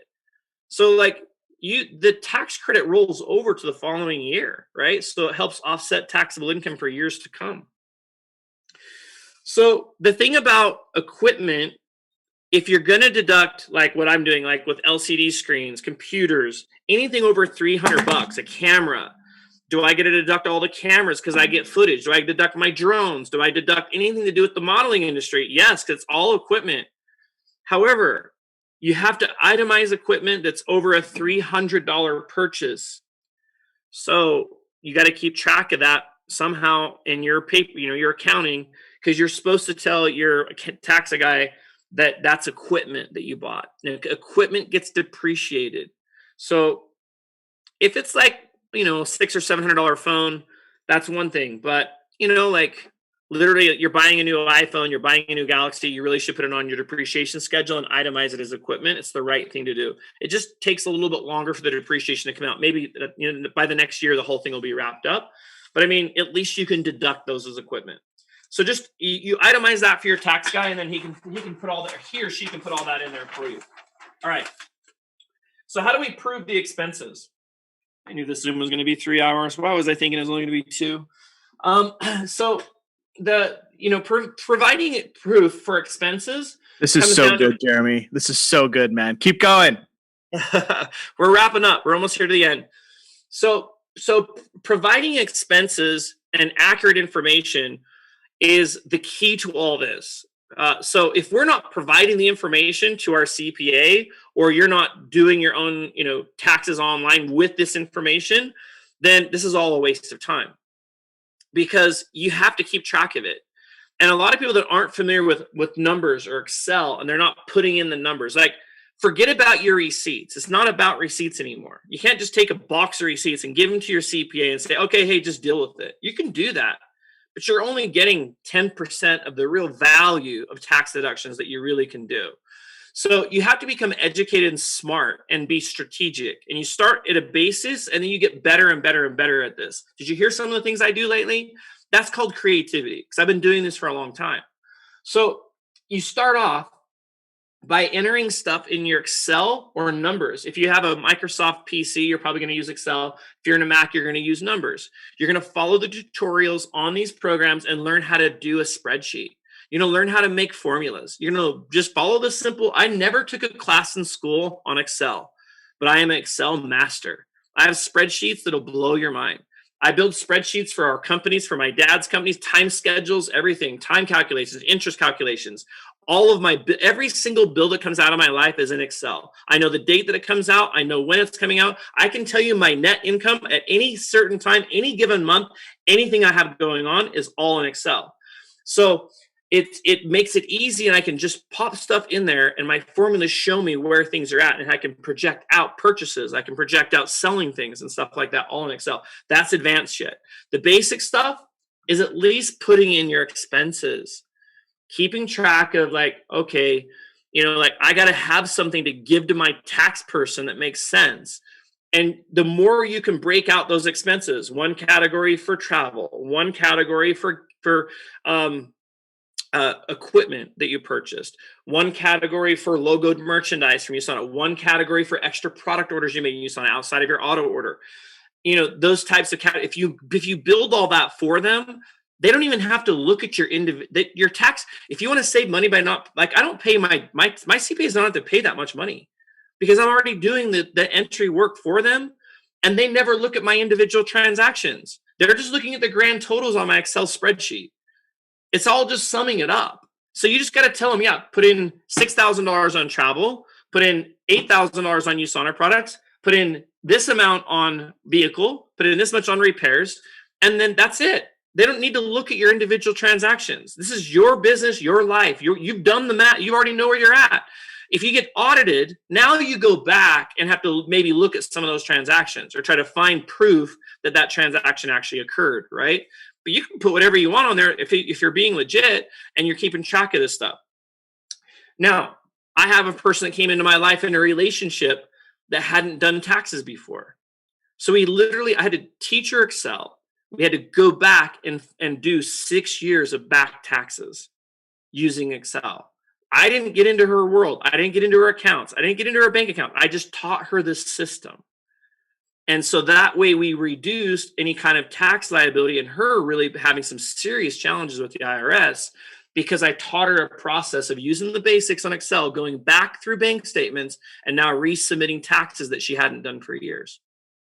Okay, so now we move on beyond that one. Now we go into QuickBooks Online, which is the best way for you to manage your expenses. QuickBooks Online is obviously something you have to pay, but with this one, the cool thing about QuickBooks Online is it syncs to each of your accounts. So once you are on your login, then you basically you log in each of your credit cards and each of your bank accounts into QuickBooks Online. Every time you spend something on a credit card, even if it's your Visa transaction into your bank account, it tracks it and puts it into QuickBooks Online. Now, if you typically go to Maverick, and Maverick is a gas expense, right? It's a gas station. If you've categorized Maverick before for one of your past expenses, it automatically puts it in that same expense again. So you don't have to get in and re-enter expenses anymore. It remembers what you had that categorized to before. So now things more or less run on autopilot in my life because all of my transactions go into QuickBooks Online. And then I have to get into QuickBooks Online and just hit the OK button to make sure you confirm stuff. It just wants to make sure. Or my guy that I pay at my offices, which know my world now very well, in my CPA office, just spends a couple hours doing. He can literally do a full year's worth of taxes in a couple of hours. He just has to go through and look for things that didn't look right. Has some questions about, here's an expense that isn't the normal, and where do you want that to go? He says a few questions here and there, but for the most part, this automates where all this goes. The thing about QuickBooks Online is it also shows your reports. So you can see how much money you spent at Walmart, how much money you spent doing this, how much money you spent doing that, how much money you spent in travel, how much money you can go by vendor, you can go by category, you can go by I want to try to reduce this expense this year and I want to spend more money over here. Now you can actually analyze that. And you can also take some notes and put it in your company meeting notes to be able to be a legitimate LLC or a corporation. It's very simple, but QuickBooks Online now gives you the ability to do that. So everybody that has anybody that is doing anything serious in business is using QuickBooks Online. Like all of the clients for my CPA firm are all on QuickBooks Online. It allows me to be able to do stuff at my house, and I don't go sit in the office with my CPAs to do my taxes. We haven't for years, because they can open up my same account. They have their own login into my QuickBooks as an accountant's version. Everything is done electronically. I haven't met with my CPAs for years because it's all done electronically. And if we have to have phone calls, we have phone calls. But I mean, ask questions or whatever, but it's all done, all synced, all automatically. Okay. Now, the next thing you have to know about proving expenses, if you really, nowadays, QuickBooks Online allows you to use the same credit card and then just disperse out the expenses, whether they're personal or whether they go into a business. So a lot of times I use my American Express today for most all of my purchases. Why? Because American Express has a protection charge guarantee on it. So you know what? I bought a brand new helmet for skiing because everyone couldn't find my workers and all that. And I bought new goggles and everything else for when Chloe was in town. And it was like $150 or $200 helmet and like another $200. It was like a $400 transaction when you do both items. Guess what? Both of them got messed up. Like the one lens got lost. My bag for my helmet got lost. It got scratched. It was a mess. Do you think that I cared though? Stuff like that happens. And that's why American Express comes back and they say, you know what? We'll replace the item. So for up to 4 months, if I lose glasses, I travel so much, I lose clothing, I lose this. I always buy everything on Amex because that way I get it replaced. I lose a GoPro, I lose a drone, it gets replaced all by Amex. So that's one of the reasons I like use. But I use it for personal expenses too, because I want that same protection when I buy clothes. If I lose like a nice jacket or I lose something, in a hotel. So therefore my accountants use the same card, and we have a legitimate way to tell the IRS if I'm ever audited again why we use that card, because of that protection guarantee. So I don't have to have a personal and a business card anymore.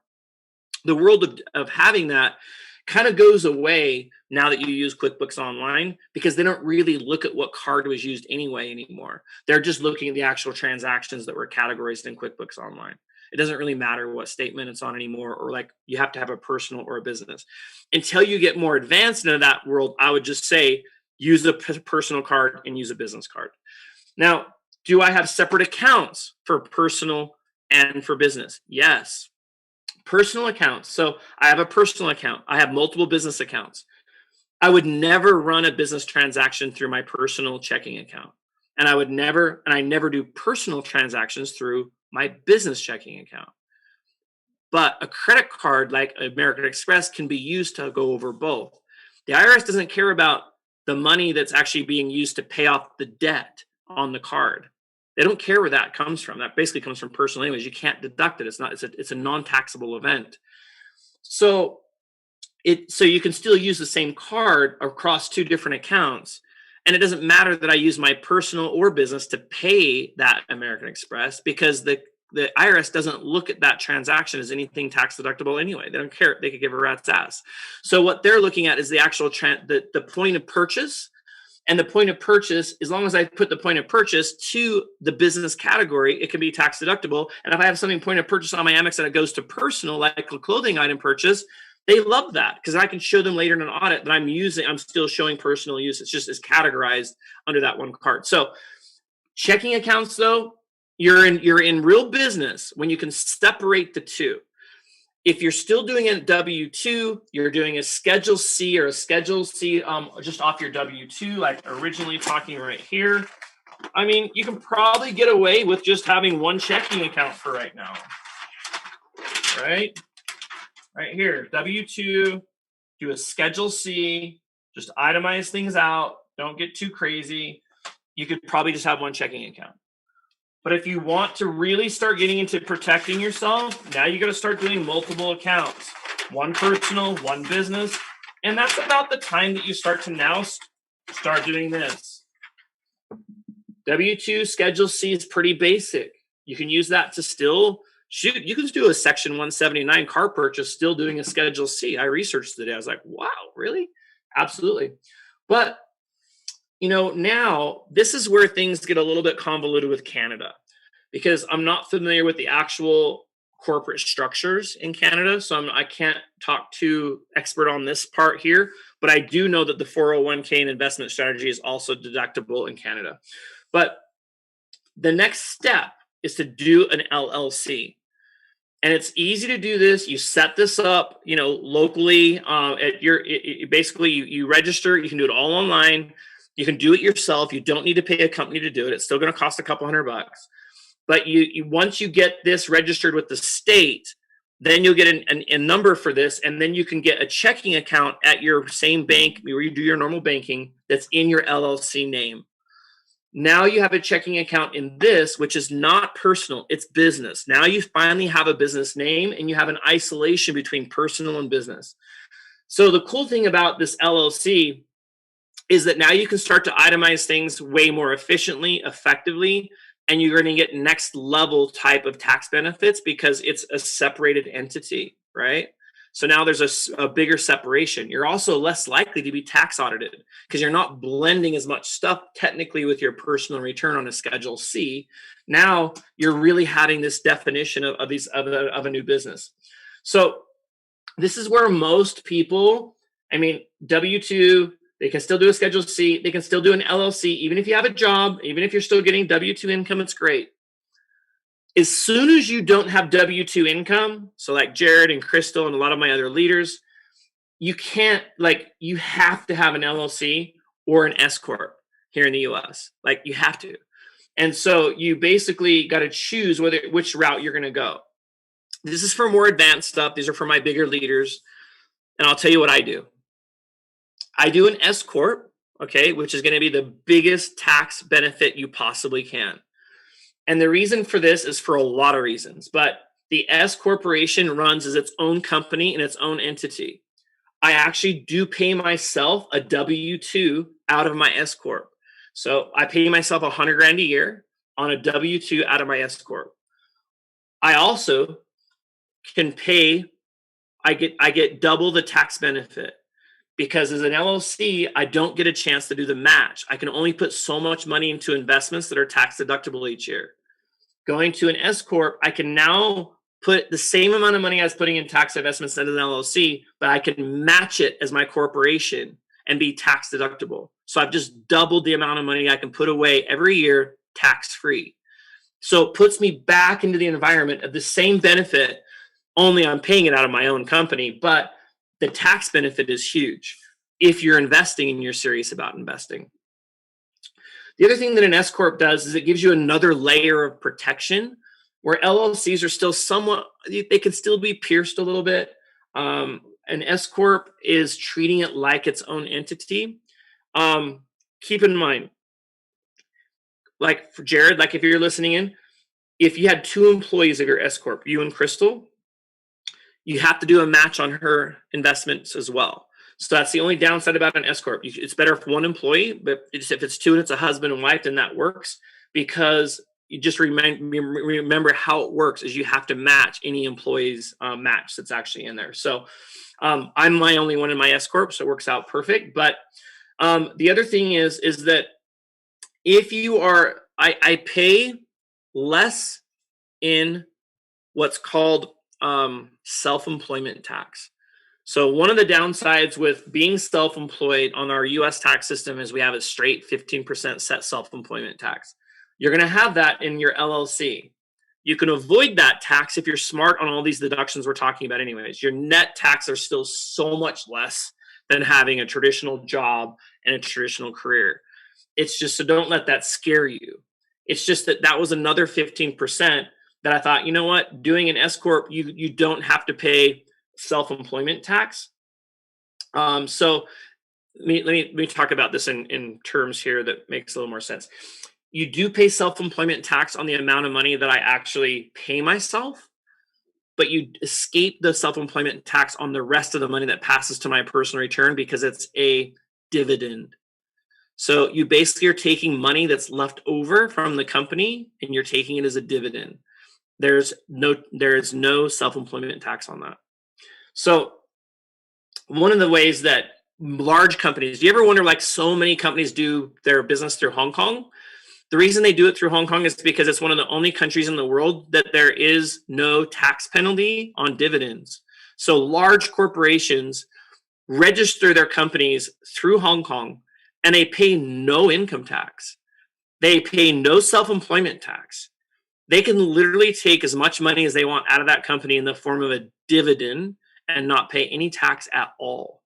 It's hard to get it out of the country and to be able to get into other countries and use the money. But that's why you see so many companies that are registered and actually shown that they're actually, doing business out of Hong Kong. So there are a lot of countries around the world give benefits. Does an LLC require a Schedule C? No. LLC is a limited liability company, and we have them you can get them in the US real easily. So the Schedule C is used only if you don't have an LLC. So that's like the basic. You don't have to do anything to do a Schedule C. You don't have to register a company. You just have an itemized Schedule C on your return. So now you can write off like phones, you can write off business expenses, travel, all that kind of stuff that we've been talking about doing. Cars, you can still do cars expense and all that with a Schedule C. The thing is that with a Schedule C, you're still limited because you're blending a lot of like your personal world and your business world. There's not clear-cut lines there. So you can do this to a point, but eventually you'll probably get audited if you're putting a lot of money through your Schedule C. So having your own company name now, your own checking account for your company, and then you then change your USANA earnings and commissions to be depositing into your LLC name, not your personal name.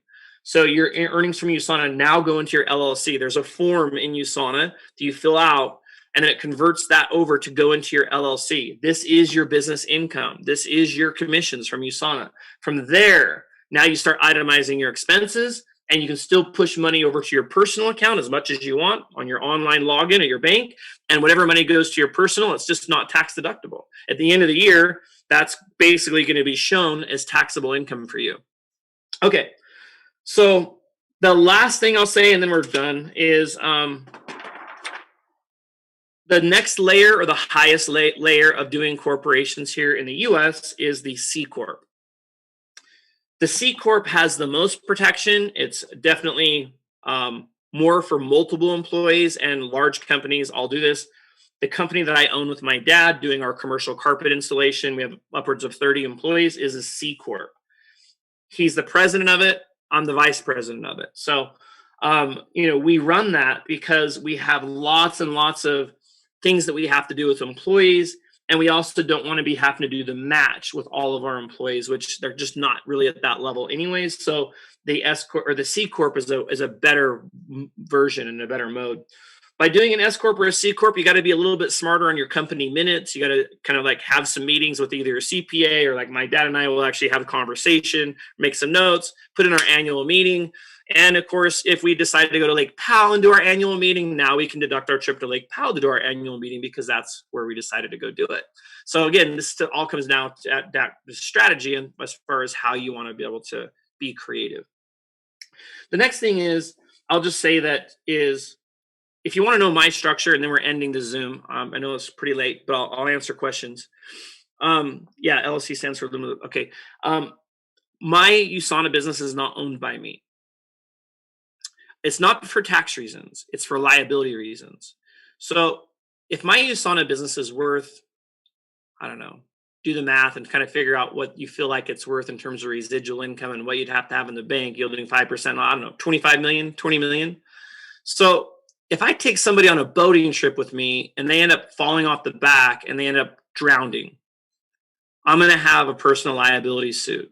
So if I own my USANA business and my home, free and clear, or any other assets I've got, I'm going to lose most all of them for something that I have negligence to that I had nothing to do with. But because I organized the trip, I was involved in the trip, they were driving my car or they were in my boat or whatever. Now all of a sudden there's a liability issue where I could lose everything I built because of somebody's has an accident. And it's not about that person saying, oh my God, I'm going to go after Jeremy Stansfield. It's the insurance company that goes to pay that person's medical, or even if they didn't die, funeral services or whatever, the first thing that happens in any major accident is they're going to try to find negligence on however that accident happened. It has nothing to do with whether the person likes you or doesn't like you. They're not doing it. Their insurance, and those attorneys will do it. And it's how the world works.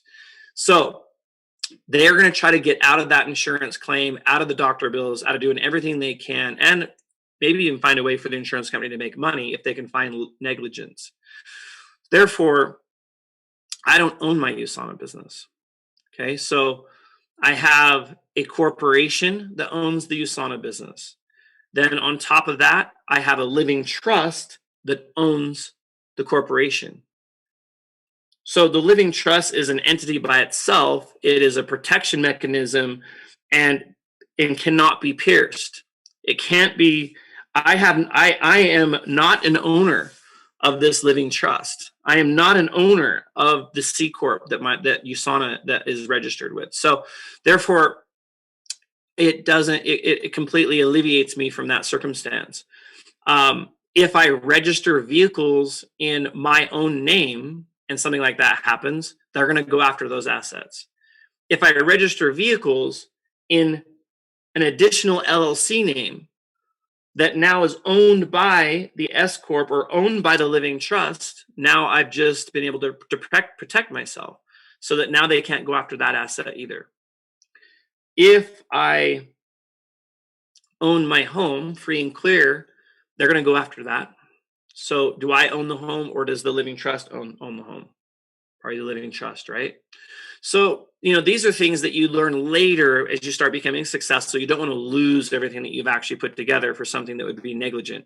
On top of that, I pay not even that much money until I do another $2 million worth of liability protection just on over and above all of my other insurances on all of my vehicles, boats, and everything else, just to make sure that if there ever was an accident, someone's really taken care of, but yet they're not taking me to the cleaners and pulling away from me a $25 million asset. All right, guys, that's about it. Lots of cool stuff, right? You guys exhausted? I can't believe it. We got still 300 people here tonight or today. Oh my gosh, did we go through a lot? Not exhausted, energized. Yes. Living trust. Wow, man. Yeah. So anyway, I'll be asking you some more questions about that. Great stuff, Jeremy. All right, guys. Do you have any specific questions? I know we were going to do Q&A at the end of this, and I totally get it. If someone needs to get off and go, I'm good to go. I can talk forever. You guys know me, and I appreciate all the comments in the chat here. I finally have a bigger flat screen that's up in front of me, so I can actually read comments nowadays. I'm getting better. Every week, I find new stuff to add to my equipment, or at least just get it set up right. Really. So, any questions that I can help with? It doesn't even have to be really about the taxes too. Just curious if there's any other questions I didn't miss from earlier. I want to make sure that you guys got everything that you needed coming to our special event tonight.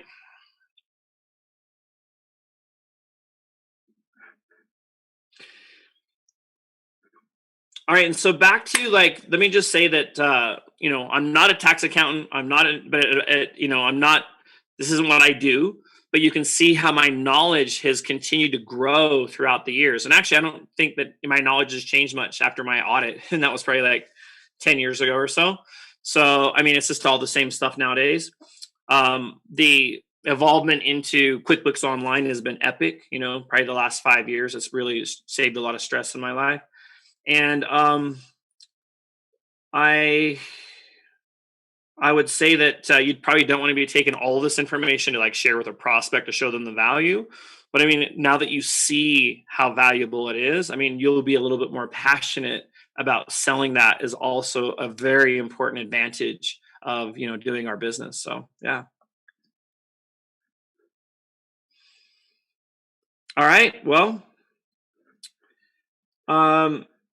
okay, so when are the cross-line work at home presentations this week?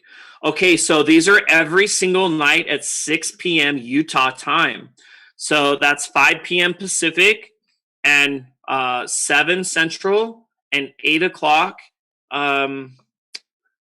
8 o'clock Eastern. And also, I've added one more this week. Do you guys want to like listen to one during the day as well that you guys might want to have an interest in? I'm actually up on Friday with Chloe. So let me just throw this here in here so you guys have it. Yeah, you guys got to realize that some of my graphics are kind of like, they're skewed more to the group that I'm working with right now, but it's the same presentation. Trying not to actually talk much about the modeling community really on these Zooms anyways.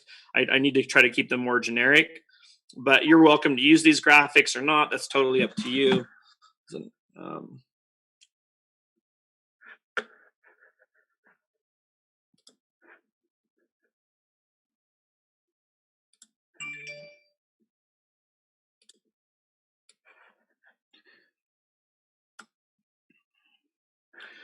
All right, so there's the one on Friday that Chloe and I will do. You guys are more than welcome to invite guests. And here is an extra one on Wednesday that I'll be doing with one of my other associates that's part of Chloe's team. I think she's going to be awesome, just like Chloe. So she's going to deliver a really great presentation with me on Wednesday. And that one's at 12 noon. It's right after the Ladd McNamara Zoom. Are you trying to share images right now? Because we don't see them. They're still loading. Oh, okay. Yeah. Good. I can just share them this way for a second, but yeah, that's what's going on. So Jared has a really cool Zoom with Ladd McNamara also on Wednesday at an hour before mine. So 11 o'clock Utah time. Yes, I'm going to be posting them on Instagram. Yep. One of them I've already got out there now with the Chloe one, but the one that's Wednesday, I still need to post that tonight. So hopefully we can help out with some of the people that need to hear the work from home during the day. And I might be able to start getting more of those. Oh, there's the Ladd one. Yep. Perfect. Yeah, here's the Ladd one. Wednesday at 12 o'clock Central. So it's a daytime in the U.S. market. I don't know the other time, the other markets across the pond. But yeah, so this is Wednesday. It's going to be awesome about the Shake It Up pack. So many people buy the Shake It Up pack. And so once we have this as a recording, it's going to be nice to like say, oh, here's what's included in the Shake It Up pack. And then here is the flyers for the rest of the week. So today we had Dr. Norman Barb Dawson. Fantastic job. Thank you both. Tomorrow, Dave Delavante. Wednesday, John Leung. Thursday, Deanna Waters. Friday, there it is, Jeremy and Chloe. And that is it for the week. And I'll show mine if you want to. Yeah, there you go.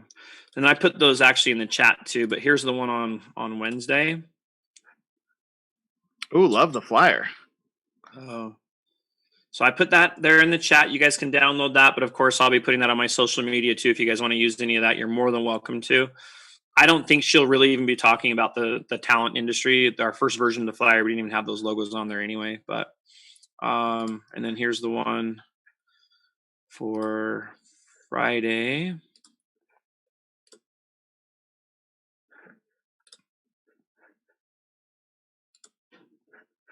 So like I say, those are actually in the chat if you want to pull the whole images right now. Otherwise, you can grab them off my social media later if you want. And you can always, like, the cool thing about like these work from homes, you don't have to use one of the flyers that we've created. I try to teach my people, like, you don't even have to use a flyer. You could use one of your own pictures and like just talk about the work from home and invite people to it. You can create your own flyer around the speakers that might be like I've found that like already my team underneath Chloe, they're creating their own, like I might have my own flyers I'm promoting, but there's like 3 different versions of it just from that team already. You know, once they start promoting the event, I'm already seeing flyers being promoted on their own social media on how they thought that they wanted to promote that event. So it doesn't always have to be something that's been, you know, internally generated either by Crystal or a mastermind or me or whatever. You can be creative and do your own stuff. All right. Well, it's been awesome. I think we've got most of these questions answered, really. So I don't think that we need to really go too much longer. I don't have a YouTube channel. I mean, you guys all know my Facebook page. It's just Jeremy Stansfield. Someone's asking there, Maylene. I don't have a YouTube channel that I really do. So it's just pretty much our social media on Facebook and also Instagram. I had got a trailer in 2020. And I'm not sure under which conditions that is deductible. I will message you. Well, what kind of a trailer was it, Alan? Is it a RV trailer or is it a storage trailer? Let me just tell you what I did. So I have some trailers that I used to haul stuff. Well, guess what? They haul USANA stuff inside those trailers. And so they tried to throw those out of the tax audit. I got them back because I could prove that I put USANA stuff in there and office equipment and stuff like that, right? If it's an RV trailer, and like it's something that you're taking on the road, let me just tell you what happened on my RV real quick. So they threw my RV out, of course, right out of the gate. And I had, my RV was a $464,000 purchase. And I did a Section 179 on it, I think. Or I might have depreciated over 2 or 3 years. Freaking knocked off my taxes like right out of the gate buying that bad boy. But of course, then the IRS, they threw that out right out of the gate. And I had to go back and show that I used that RV for more than 50% business use, which in my mind, I used it 95% business use. So I had like pictures using it, like it's new associates in there. I had presentations inside my RV that I had pictures for the IRS and stuff like that. I've been doing that for years beforehand, just in case I was ever audited. And they ended up putting it back in there. So RV trailers may be a little bit different. I'm not quite sure. That's a tough one. But I know with my motorhome, I classify it as a travel coach, and it's for transportation purposes and also my mobile office. So whatever I do now, I deduct it. And also just so everybody knows, I kind of already like going and traveling to Vegas and like other things to do anyway. But now that I actually am an investor and also involved in the models pay and also top talent, honestly, yes, I have huge USANA benefits for running a business, but I've just secured my tax deductibility of all of my stuff. So my motorhome, my other stuff, I've just put a whole nother layer.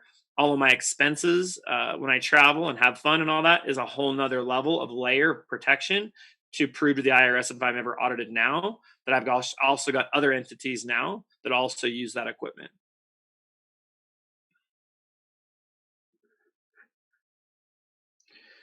All right, guys. Well, it's been great. It's been awesome. Thank you so much for zooming in. Everybody have an incredible week. Let's get out there and follow what Jared was talking to us about earlier and all of our other great, presenters and great information here tonight. So thank you so much for zooming in.